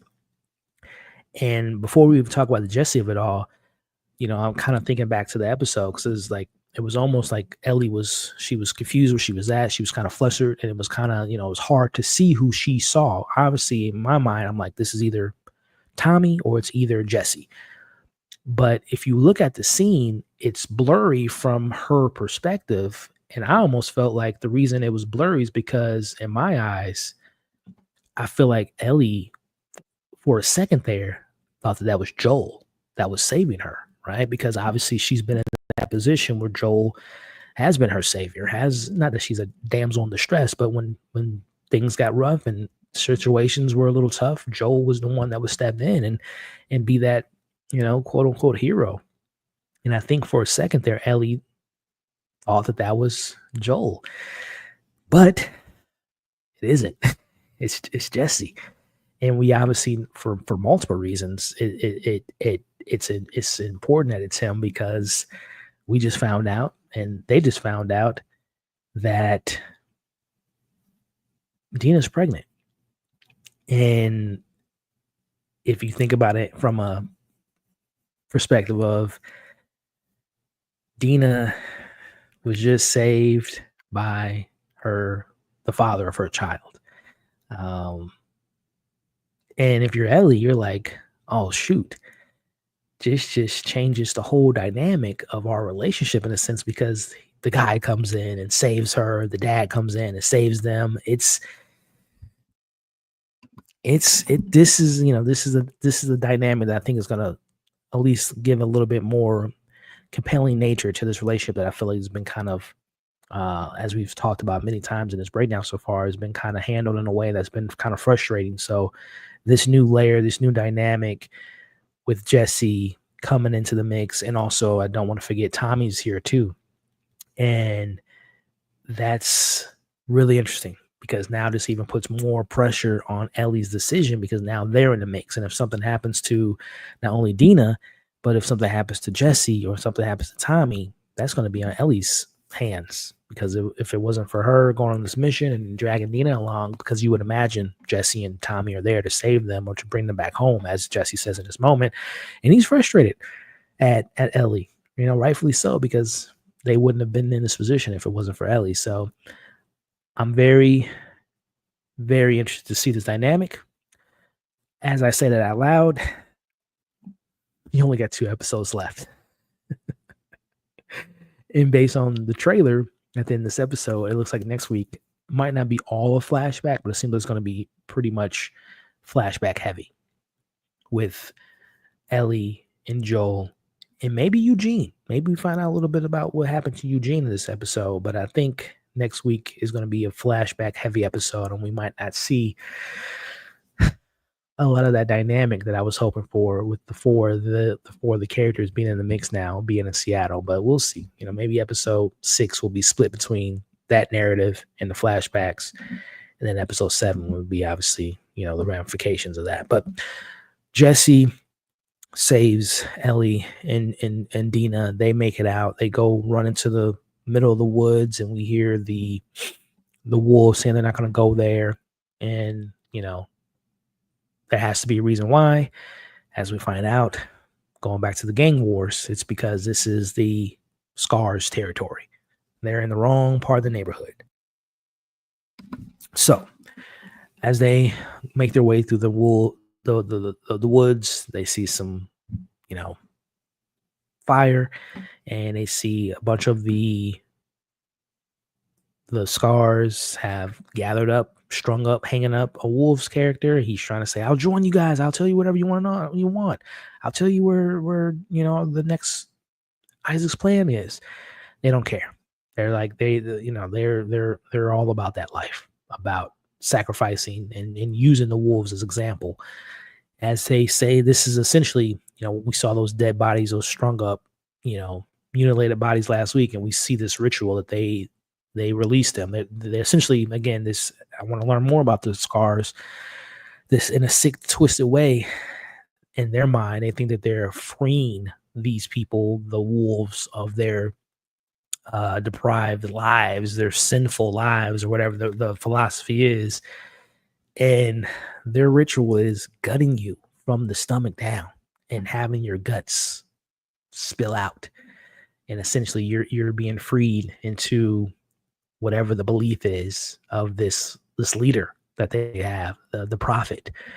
So it's, again, Isaac, wolves, Seraphites, Scars, all that stuff is exterior B plot, C plot, world building. That stuff is really working for me. But it goes back to the core of the show. That's the part that has been kind of hit or miss, and more so miss than it has been hit. But as we kind of pivot to the back half of this episode, as they're running out of the they're seeing what just happened to the wolf's character. Dina gets shot in the leg by an arrow. Thankfully, it wasn't in her, nowhere else in her body. Could have been I can't remember the character's name, but I keep thinking of Walking Dead. But what was that character's name? Sam, maybe, I don't know. But if you've seen The Walking Dead, it was the Merritt Weaver Merritt character. She got shot in the eye with an arrow in front of Daryl. But anyway, luckily, Dina wasn't shot in the eye by an arrow and didn't die. But she gets shot in the leg. Jesse says that he's going to meet them at the theater, which, by the way, I don't know how, this is the way the show was written. He was able to find a theater, and by finding a theater, he found the map, he found them, whatever. We'll let that go by. Tommy's still out there, hopefully safe and sound, but they're going to meet back at the theater. But as they're split up, we see Ellie sees the hospital. Again, we know the goal was to find the hospital, to find Nora, to find Abby. But in this moment, I don't feel like her deciding to go to the hospital and not, by the way, checking on, she doesn't know if Dina and Tommy and Jesse are safe. The Ellie that we've been dealing with the last 2 episodes, she would have went with them, checked on them, went back to the theater, because the love of her life, her essential uncle of her life, is their lives are up for grabs. That Ellie would have went there. But now the show wants me to believe that Ellie is so angry and so vengeful that she's going to just ignore the well-being of her family and her friends and her loved ones and just continue the mission. She's going to push on because she's been building up to that point, right? That hasn't happened, y'all. That hasn't happened. And that's where the frustration comes in.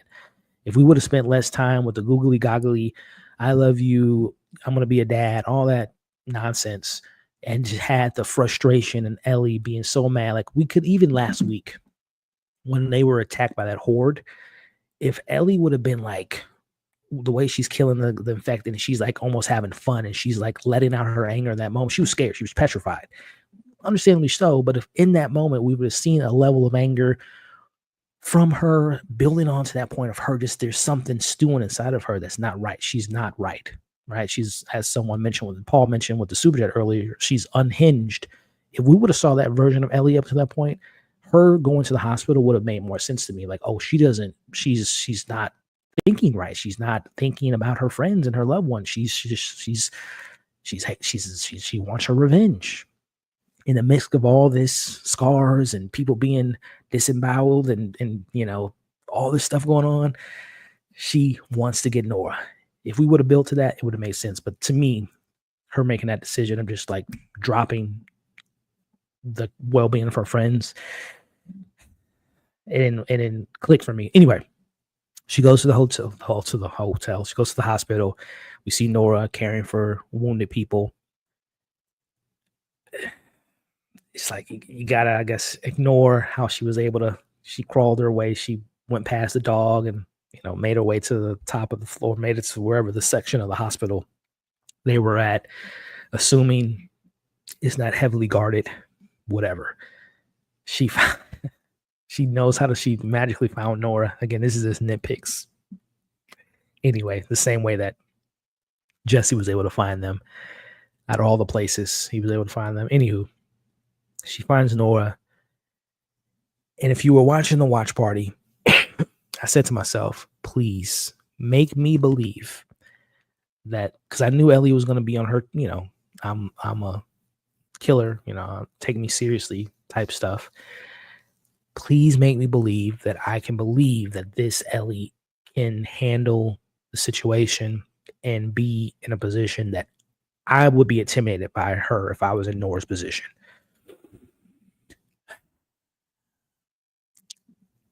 As the scene happens, Nora is coming off in a way that she's slightly scared because someone is obviously pointing a gun at her, but she's also kind of like, nah, I'm not.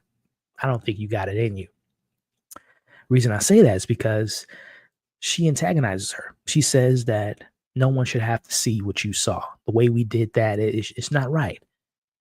But the way that little bitch died, like, you wouldn't say that if a gun was pointed at you. If you were scared for your life, those are not words you would be saying to someone. So Nora didn't believe her, which makes me not believe her as far as Ellie being intimidating and being fearful of that scene.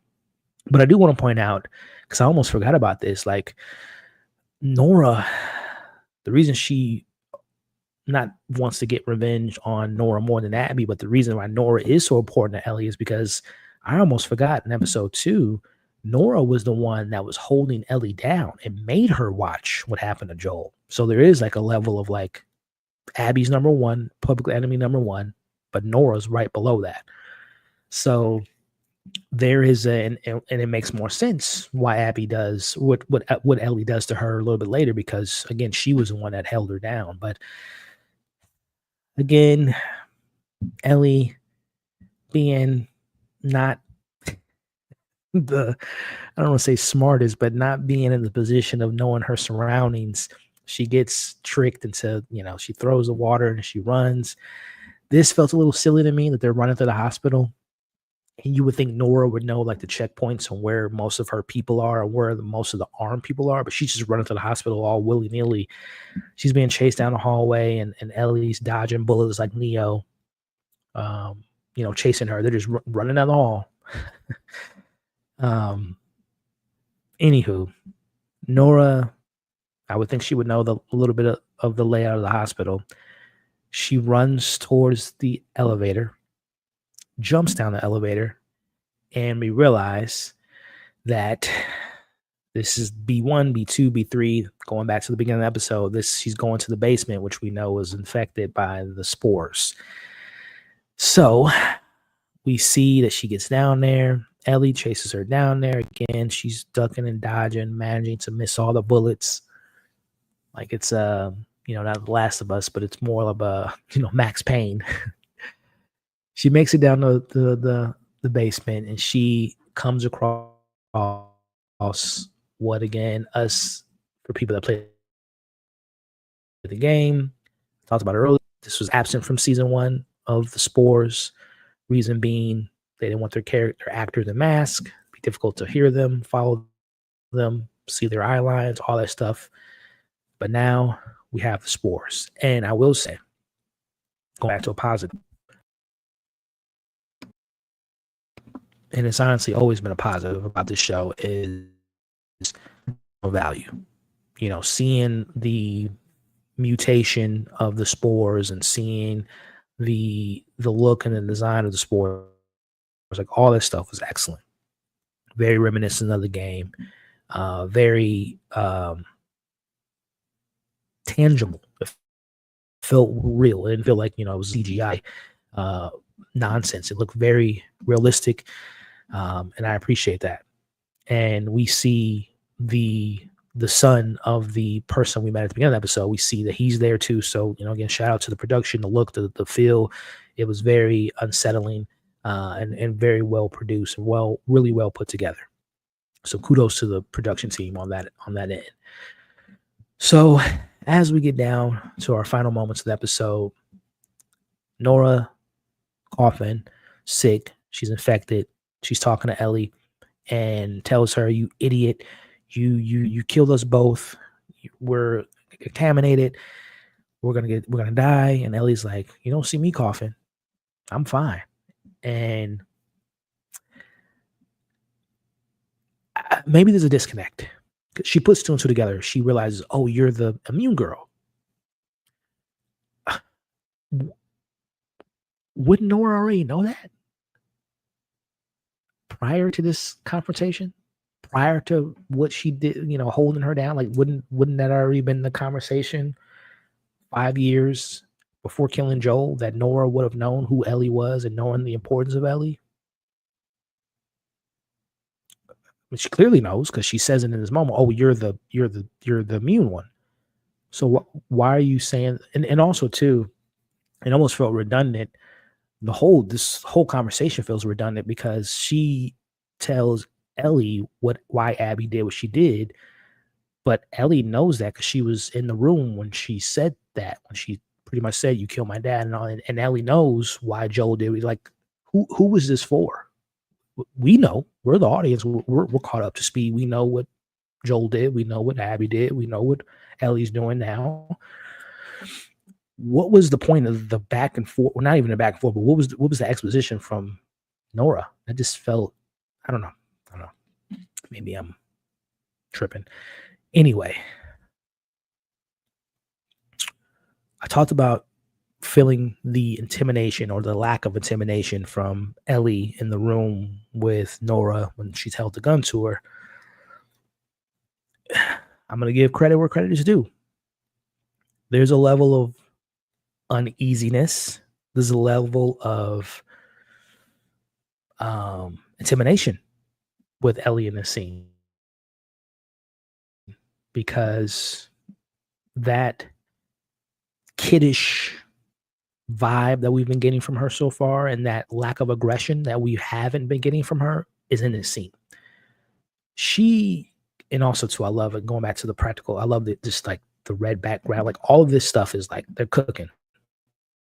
Or they're cooking with some gas. This is a show that I've come to love of up until this point. It's just like there's a level of remembering that the allegory of when you're in this apocalyptic world is not the clickers, the stalkers, the bloaters that you should be afraid of. It's the humans, because it's like you're dehumanized at this point. You're losing that sense of humanity. You lose that sense of community and yourself, right? Because you're just fueled with so much fear. And in this point in the story, anger and revenge. And again, there's a disconnect between the Ellie we saw at the beginning of this episode and Ellie we see here. I don't feel like the lead up is earned, but at least we're here. The journey was rough, but we're here. Ellie is almost, dare I say, Joel-like in this moment. She looks at her and tells her, "Where's Abby?" Forget all the things the stuff you're saying about Joel, the stuff you're saying. I don't want to hear that. Like I felt, and this proves to me that it's not a Bella thing. Bella can act. It's been a writing thing for me. But putting that aside, they redeemed themselves a little bit, because it made me feel like this is the Ellie that I feel like, again, not having played part 2, but having, seen some cut scenes, remembering what people talked about. Like Ellie gets kind of dark and gets very bloodthirsty and does things that are like very un-Ellie-like and very almost Joel-like. And she allows the hate and the anger to consume her. And again, going back to the aesthetic of the scene, a good, thematic way of indicating moods and tones is sometimes the color patterns in shows. And, typically red is danger.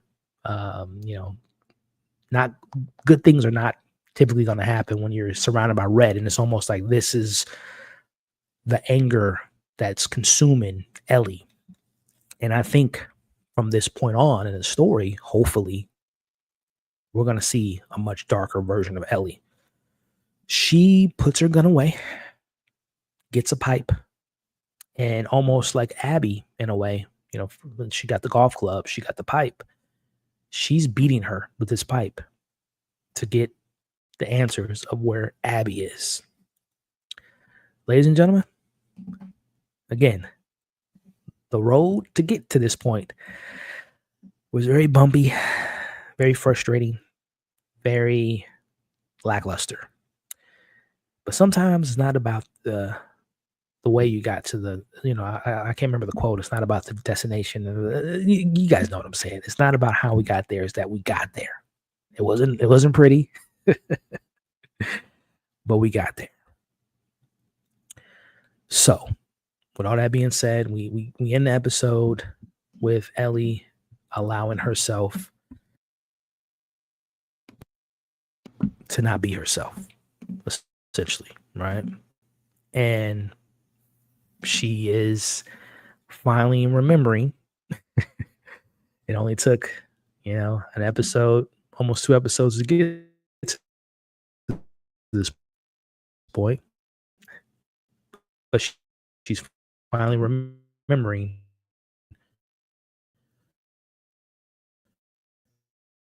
why she's in Seattle.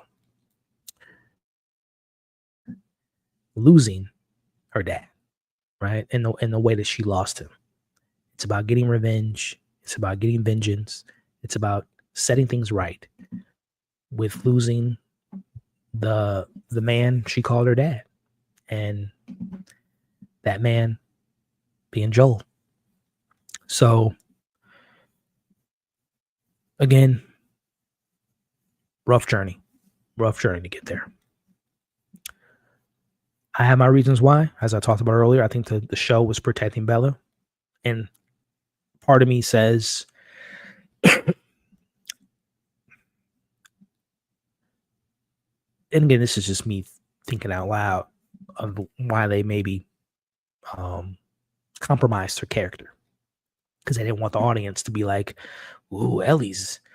I don't know if I like this new version of Ellie," and then that's compounded and mixed in with the hate that the character is getting online from the portrayal from the actor Bella. And the reason I say I kind of commend, if what my theory is of why they're writing the character the way they're doing the character so far is because they want to protect Bella. You don't want to compromise your story, but I think about like Star Wars, for example, right? And just thinking about, I don't want to go too much further. We're going to wrap up here in a little bit. I don't want to go too much further to this rabbit hole, but I think about Star Wars and how they don't protect their actors. John Boyega, and so many other, most recently with Obi-Wan Kenobi and the Acolyte, Amanda Stanford. It's been a lot of examples in the last like 6 or 7 years where they just allow the fandom to tear down their actors and tear down these people, and it makes it not fun to be a part of the conversation.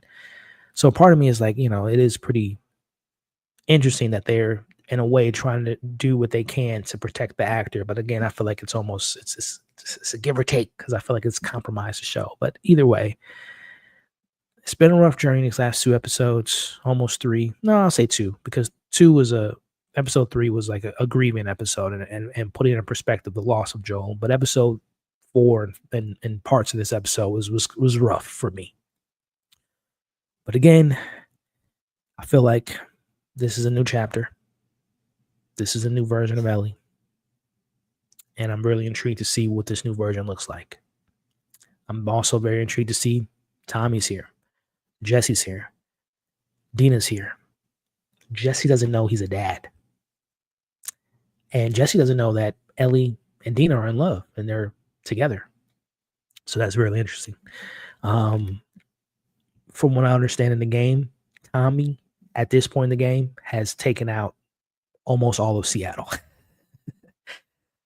So I'm very intrigued to see if we see that version of Tommy, that John Wick version of Tommy.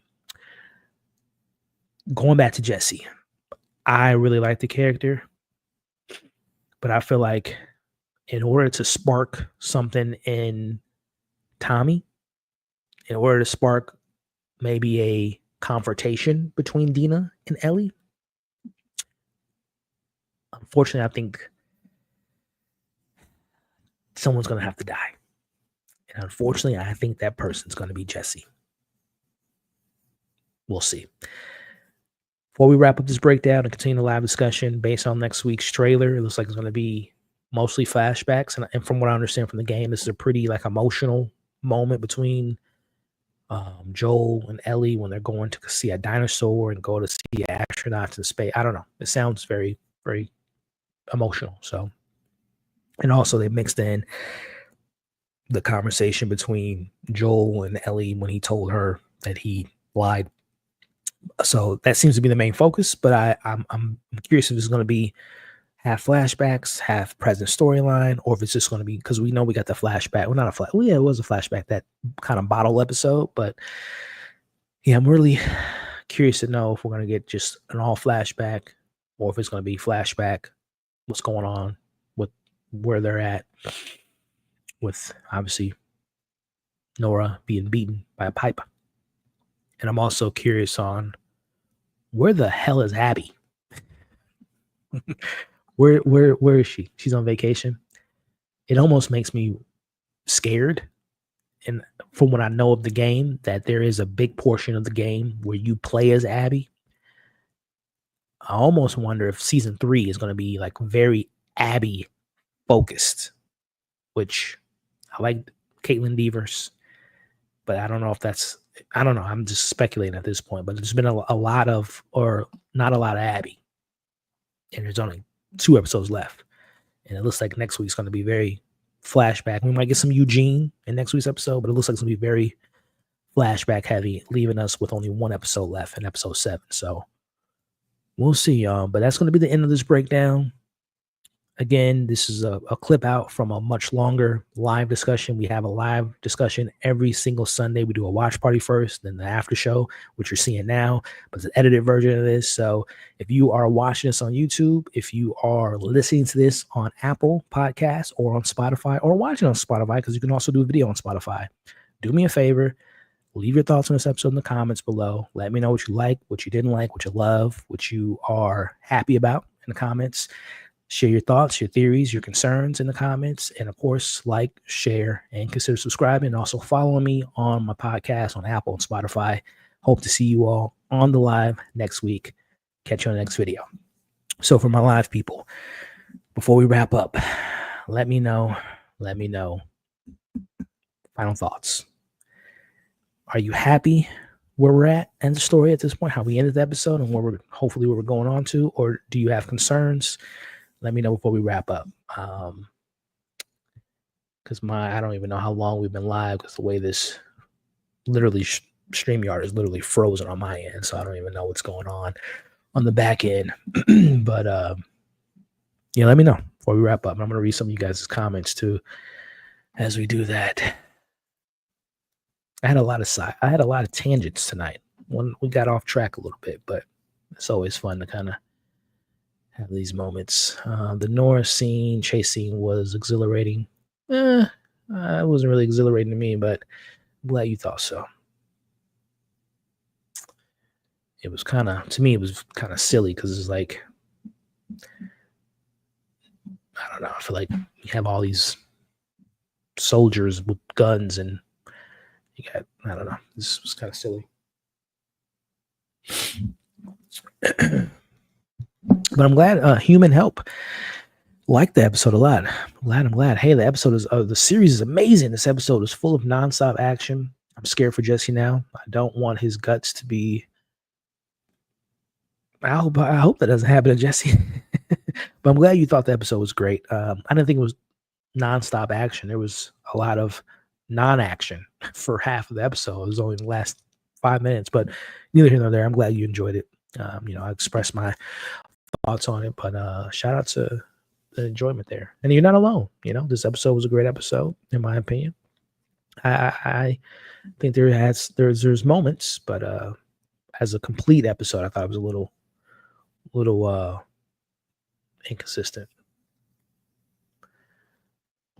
We have some glitching. I'm sorry, guys. I said next week, hopefully we'll figure it out. I don't even know if I'll be able to edit this if it's so glitchy. Maybe I'll have to do like a lot of like put screen grabs on it and not have me on the screen. I'm just scrolling. Excuse me. I'm just scrolling. I'm seeing. Oh, this you guys were talking about what I was talking about earlier. Yeah, the snake actors already. Yeah, I was talking about the unwarranted, ridiculous hatred online. Yeah, I'm not a big Harry Potter fan, but I'm really intrigued to see that series, how it turns out. I hate that Bella's being bullied. Yeah, it sucks, man. Like I said, that's the sucky thing about the internet. In this time that we live in, man, it's like it's cool that we have live streams, we have Instagram, TikToks, and ways to communicate with each other and geek out over things we love. But then on the other side of it, just as much love we can have for things, and critique things and criticize things. But there's the other side of the internet, which is just they just hate things just because it doesn't fit their what they think should be normal in their heads, and blaming actors for scripts that aren't that great, or blaming the direction on things that the actor has no say in, and calling them names. And it makes, like I said, for me personally, and we'll wrap up here shortly, but for me, I never thought this would happen, that a fandom would make me so uninterested in something because I don't like the discourse around something. That's Star Wars. Like, I am not a Star Wars fan anymore. Like, I still watch, I watched Skeleton Crew, I watched Acolyte, I watched. I'm not watching Andor right now because I'm just gonna wait till it all comes out. But the way the Star Wars is talked about is just like it's so exhausting that it doesn't make it fun to engage with it. Online for me personally. Um, some of that bleeds into some of the Marvel stuff. DC stuff. Just like it gets exhausting to talk about some of these things because there's just so much toxicity surrounded by it. And you try to ignore it, but sometimes it's just like it's hard to ignore, and it's just like I don't know, man. But anyway, um, going back to the show, yeah, I hate that Bella's getting the negativity, and I what I hate even more, well, not hate even more, but what I hate about some of that negativity is not their fault. I feel like the show is not doing them any favors by the way they're writing Ellie. And it's kind of, in my opinion, it's kind of it's adding fuel to the negativity is when you don't write a character well, it just gives them, that other side, that the hateful side, more ammo. But, I just feel like the show has been mishandling the character so far. But like I said, hopefully by what we saw in this episode, we get a different light. I hate how people misuse the word. Don't even get me started on that terminology or the misuse of the terminology. But I'm right there. And not even white people. People in general use that word incorrectly. Why is Bella getting negativity? Question mark. A much longer conversation to be had, but from the short end of the story, a lot of people feel like they were miscast in the role. And I've seen, and I don't even want to bring it up, but I've seen people making fun of Bella's looks. Because I know there's like a section of the internet that is attracted to Ellie, attracted to a child from the first game, which is weird within itself. But obviously, they get older in part 2. But the idea of like being attracted to a fictional video game character is, anywho. Yeah, but there's been conversations around Bella's looks and their acting, and they just hate that Bella's in the role, and it's just ridiculous. Because again, we saw Bella when they were, I think they were 11, maybe at the oldest on Game of Thrones, and we saw them. I don't want to say carry the show, but they were a standout in those scenes that Bella played. And that was honestly that's the most I've seen from Bella prior to the show. I believe they were in a couple movies, if I'm not mistaken. But this has been their biggest role since Game of Thrones, at least for me. So, yeah, man. I really do hope that this next 2 episodes at least get me back on board of like feeling confident that the show's gonna, ride the ship and get the character back on course. Too many incels messing up fandom, different shows and movies. Yeah. What's up, Skyler? What's going on, man? Non-black people, but especially white people, misuse woke. It irks me. Yeah, I mean, like I said, I think people in general misuse the word. I don't want to just point it on a section of people, but yeah, I think a lot of people, unfortunately, misuse the word, and it sells. It sells, man. You put woke in front of a thumbnail or a title, and it pushes a certain section of people, and it sells. Honestly, and this is a much larger conversation. I think there's a lot of people out there that don't even necessarily feel the way the stuff that they preach or the stuff they put out there. They don't even really feel that way. They're just pushing out there because it pays the bills, and they know that negative, conversation gets more clicks than positive conversation. So yeah, it's disheartening that people do, cater to that audience, but it's unfortunately the world we live in. And it's not just it's been this way forever, but obviously it's amplified with social media. But again, we're getting way into the weeds, into the world we live in, but it is what it is, man. I think some people can't take her seriously as Ellie. Yeah, there's some of that too. And like I said, another conversation that has a much more in depth that can go into it, but there's something to be said about the you know, the character in a video game versus the character in live action, the changes that were made in the video game to the live action, and all that different stuff. And um I have my critiques of how Ellie has been written so far. And sometimes, unfortunately, the criticism gets lumped in with the negative group of like the hate group, which is unfortunate that some people can't see the nuances and like criticisms and just immediately think that they are associated with a certain agenda or a certain group. So that is another frustrating thing about just being, having your opinion online. It can get lumped in uh, with the wrong group of people. But I think I've articulated myself enough to explain my criticisms with the way Ellie is written. It's not a performance thing; it's more of a writing and a direction. But yeah, yeah, yeah, yeah. Let's see. What bothers me about The Last of Us more than anything is that HBO has found itself in another situation of adapting source material before said material is finished. And that worries me.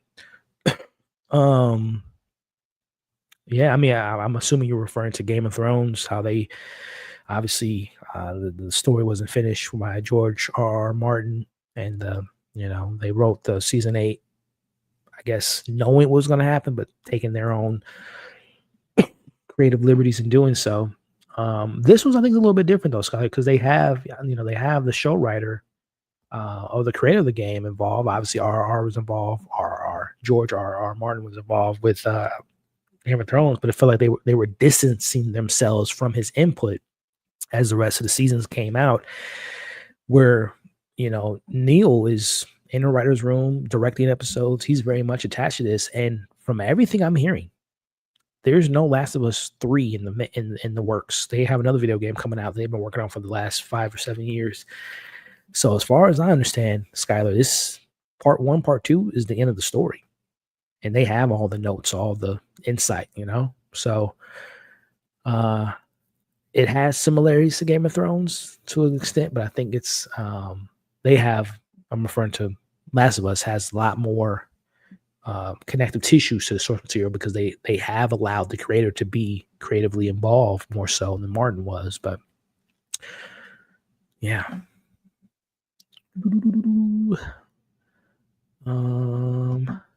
They said Game of Thrones was their first job too, and they screwed.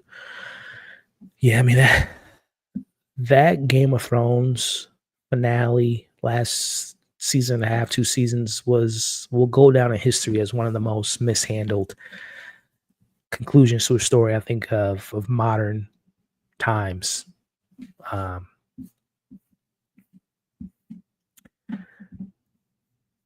don't know if we'll ever get another show as popular as Game of Thrones and at its peak. I mean, you never say never, but I'm pretty confident in saying I don't think anything's going to be that popular again, just because when that show was during its heyday, there wasn't as much content can consume. Like there wasn't, Hulu's and HBO didn't even have an app.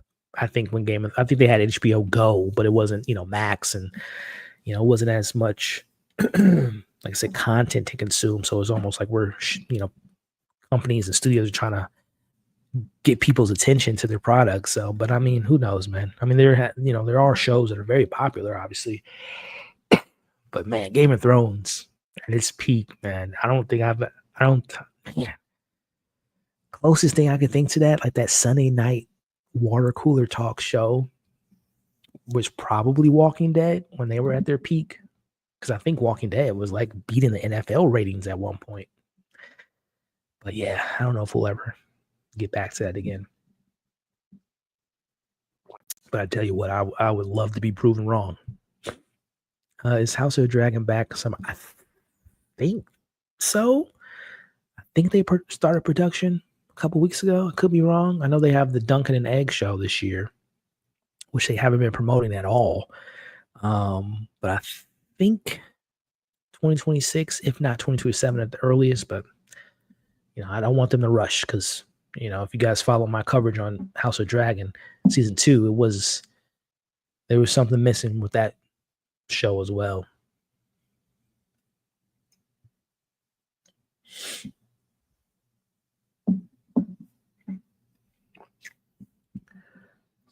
This is us. Yeah, there's some interesting stuff on TikTok around competition on the show.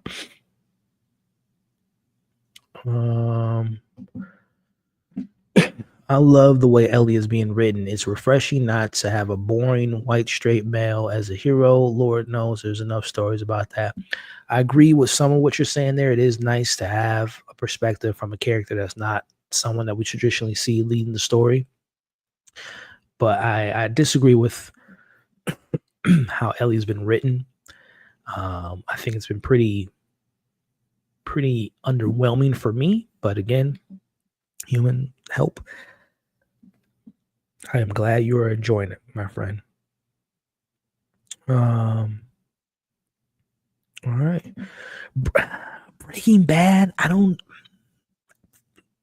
me correct myself. Breaking Bad is one of my favorite shows of all time, but as far as the popularity goes, I don't think it was as popular. Like, I feel like Breaking Bad got popular once it was on Netflix, but when it was on television, great ratings, but nothing to the heights of Game of Thrones or even AMC's own Walking Dead. But it was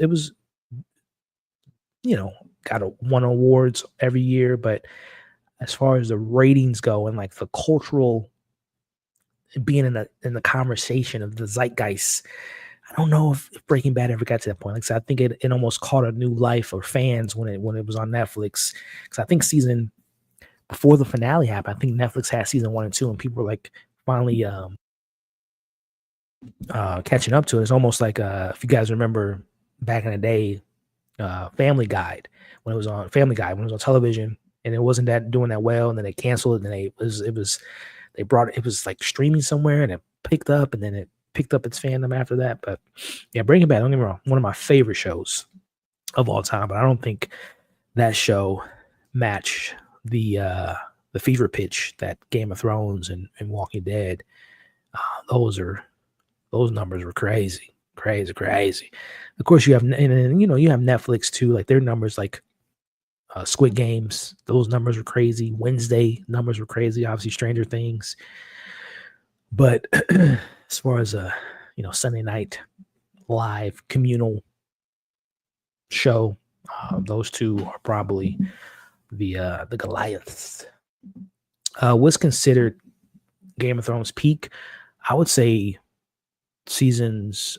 If you're referring to, like, for me personally, what I think is the best written seasons, or if you're referring to like the fandom, to the latter, I think season 4 and 5 were, I think, astronomically huge as far as ratings go. Now, as far as my favorite seasons go, season 1 is pretty fantastic, but season 2, 4, 5, and 6 to me are like legit some of the best television I've ever seen.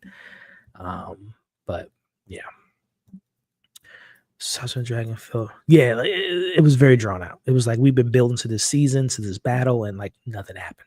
We got to wait till next season. I mean, there was good moments, I don't want to spoil anything, but one character's death was pretty emotional. The dragon battles were pretty lit, pun intended. And it was some good character stuff, but it was just like, it was some episodes were just like, what are we doing here? But luckily that show has, some pretty good top-notch acting from, my queen, Team Black, Rhaenyra, Allison, all them. That's some good television. Hopefully season 3 is picks back up.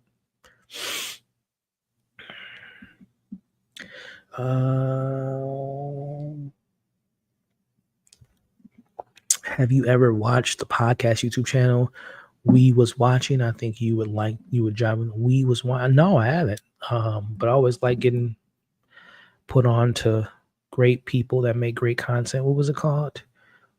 We Was Watching podcast. Cool. Yeah, they looks like the only thing I see is their cover industry. Okay, they do a lot of lives. Okay, yeah, I'll check them out. Cool. Appreciate the recommendation. What is this nonsense, Skylar? I tried to get into Breaking Bad, but I couldn't get past the first episode. What are you doing, my friend? Because why is this man and his wife? Everyone hated Skylar, which was listen, Skylar, you're missing out, buddy. It is a incredibly well written show. You're missing out, man. Last of Us season 1 had crazy numbers. It did. For our current landscape of television viewership numbers, it had really good numbers. Like I think it was like one of their highest rated watch shows since Game of Thrones, if I'm not mistaken. Like I think it surpassed House of the Dragon at one point, even past Euphoria and stuff. So yeah, the numbers were pretty astronomical, but it was, again, it never reached the peaks of Game of Thrones. Game of Thrones will be talking. Oh yeah. Same way Sex and the City is part of the cultural zeitgeist. Yeah. Oh man, I love Mad Men. That was a good show too. Not as, and this is just, again, I have no facts or numbers in front of me, but I'm just recalling those times that those shows were out. That I don't remember those shows being on the same level of popularity. But Mad Men, Donald Draper, that show was fantastic for sure. I hate The Wire. Never got the love. You and me both. Seasons. Yeah. Man, again, you're making me go back to that. I was in it. What was that? Was I living in Atlanta? I can't remember. I was either living in Atlanta or Iowa. And I remember watching the Battle of the Bastards the first time. That is a moment I would never. It was just like you were in the moment, no phones. I was locked in, and it was just like great television. And my man Jon Snow in front of the, oh man, come on, bro. And then Sansa with the revenge on Ramsey. Oh man, I might have to put that on tonight. Oh man, those were good old days. What did Paul say? Will you do a review on it? I won't do a review, but I will be, a little behind the scenes, Paul. My almost 8 years of doing this YouTube thing, I have taken a lot of pleasure of having things on my own and not necessarily having that pressure or having that, I don't want to say obligation, but having that level of like, oh, I want to watch it, I got to cover it, I got to review it. Like I've been last year or two, I've just been enjoying things on my own without having that sense of like having it part of my routine. So I'm gonna enjoy Andor. If I might have it on my top 10s list, and I might elaborate on my thoughts on like a video like that. But so far this year, I've watched a couple things that I've enjoyed that I haven't talked about on the channel, just because of timing, and also I might have watched it when it wasn't a part of the conversation. Like I just finished The Pit, which is one of my favorite shows this year. I didn't cover that on the show. I finished a show called what is it called? Common Side Effects, that I've enjoyed. And a couple other things that I've just kind of had on my own, watched on my own time. And again, if they stand the test of time and they, continue to be on my top 10s list of shows, and I'll talk about. Adolescence was another show that I watched on my own time and didn't cover. So yeah, to go back to your Andor, I probably won't cover it just because of, like I said, the season's almost over and I haven't watched an episode, but also just knowing the algorithm, it probably won't pick up on the viewership and engagement. But also, like I said, I like having my own little show to watch, but anywho. I heard it's fantastic, by the way. I heard it's really good. Season 2. And I heard the most recent batch, 7, 8, and 9 were great. So I'm excited to watch that when I get to it. You guys are coming in hot with the great questions and comments and all that good stuff. But I think we're gonna wrap it up here, guys. Again, I appreciate y'all. These have been, I love that. I'm here where I'm at. You're there where you're at. Anywhere in the world, we have this again. The gift and the curse about online is this is the best part. Is communicating, having good conversations with you all. So I love this, man. So we'll be back next week. Same time, same place for episode 6. But even prior to that, some fun screenings this week and some content to look forward to. Tomorrow, I'm gonna be in theaters to go see my. Is it number 2? Number 2 or 3 most anticipated film of this year, and that is Mission Impossible 8, aka The Final Reckoning. I will be seeing that, so expect some type of reaction out of the theater tomorrow. If those are, because I know they showed it on Friday to like journalists, and I didn't hear anything online, so I don't know if there's like an embargo for reactions. But if there isn't one, expect some type of reaction from me tomorrow, and then a review once we get closer to it coming out in theaters. Tuesday, I see A24's Friendship, which I'm excited for, and then Thursday, another A24 film, Bring Her Back, which I'm excited for, from the director to Talk to Me. So yeah, man, got some fun things coming up. This past week, I put out a review for Fight or Flight, the new action Josh Hartnett film, a little small independent horror film that I just did a review for on the channel a couple days ago for the Ugly Sister, a twisted retelling of the Cinderella story. And yeah, man. So as we wrap up, check out the content that I just talked about. Look forward to some reviews this week, or once the embargo lifts for Mission Impossible and all that stuff I just mentioned. And then we'll be back next week to talk about The Last of Us, episode 6. I'm just reading these final comments.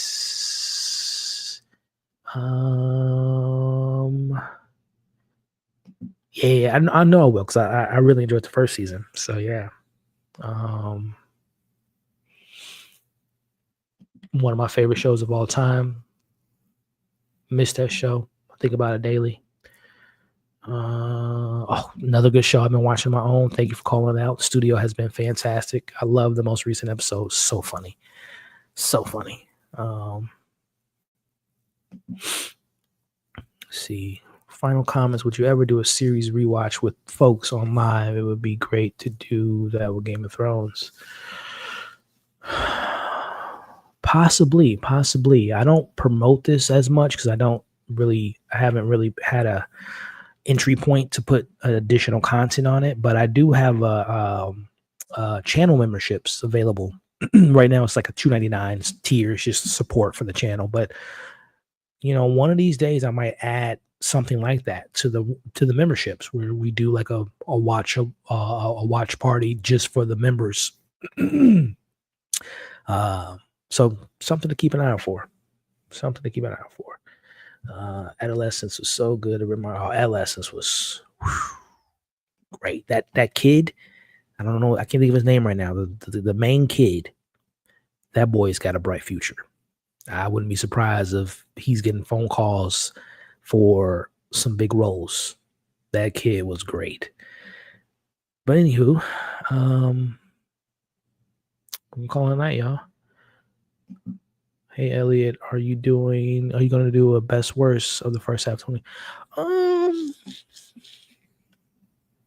answer your question, no, but maybe something to do. We'll get to June, it's halfway through the year. Skylar, we might do something like that. We might do like a live or like a separate, like a edited video of like my top 5 movies and shows of the year. And then I don't do a lot of worst lists just because when I don't like something, I'll share my thoughts on it and then I just move on. I don't like to linger on the stuff I didn't enjoy, and there's been a lot of stuff I haven't enjoyed so far, at least from a film perspective. I've loved the stuff on television, but I don't know, Skylar, that might be something I might have to put in the works, man. Thank you for the suggestion, my friend. You're gonna review Ironheart? If I get the screeners, sure, I'll watch it. But for whatever reason, I was on Disney's screening list for many, many years, and then something happened where they just don't send me anything. And just a little bit behind the scenes before we wrap up, it is a huge benefit when I get the opportunity to see things early because I can schedule it out because I still, I have a 9 to 5 and whatnot, and I can always, when I get the opportunity to see things early, I can watch it, take notes, edit it, put it all together, and put it out when the episode drops. But when it's something like I didn't get The Last of Us screener, so I'm covering it live. So, to answer your question, I'm going to watch it. Covering it might be a different story, just depending on, because I think their shows are like Tuesday or Wednesday nights, as far as Disney goes. So we'll see. We'll see. TBD. But I will be watching it, though. Even though they have been, the lack of marketing on that show is pretty disheartening. But also, the last time they did that was for Echo, and Echo was not that good. And Ironheart was finished in 2022. This has been sitting on a shelf for 3 years. Last 3 years, the MCU, there's been a lot of things that's been happening. So, like, narratively, is it going to feel like it's outdated? Narratively, is going to feel like we missed the boat. It's going to pick up right after Wakanda Forever, and it's just like that happened 3 years ago. So I'm nervous from the lack of marketing. I'm also mad that they have been marketing the show, but it makes me feel like this is an Echo situation all over again, where they're just going to drop it at once. But I hope I'm wrong. I'll become a member just for that. Hey. Maybe that's something to keep in mind, that I might like not little, but Game of Thrones rewatch, Atlanta, The Wire. We do like a watch party. This is why we do this. You guys are giving me some good ideas, so it's good to know. It's good to know. Keep that in the memory bank. I said we were gonna wrap up like 10 minutes ago. We're still live. You guys are awesome, man. I appreciate y'all. I feel bad for Dominique Thorne. Me too. She's great. I love Dominique. I just saw her in I didn't like the movie that much, but she was in Freaky Tales. I just saw that a couple weeks ago. Not the best movie, at least for me. It got better as it went on, but it's like an anthology movie that's about like the Bay Area and like these weird things happen. Anyway, I think Dominique Thorne is great, but I didn't really care for her portion of the story. It just felt like silly rap battle. Anyway, Freaky Tales, Dominique Thorne, Ironheart. I hope it's good, y'all. I really do.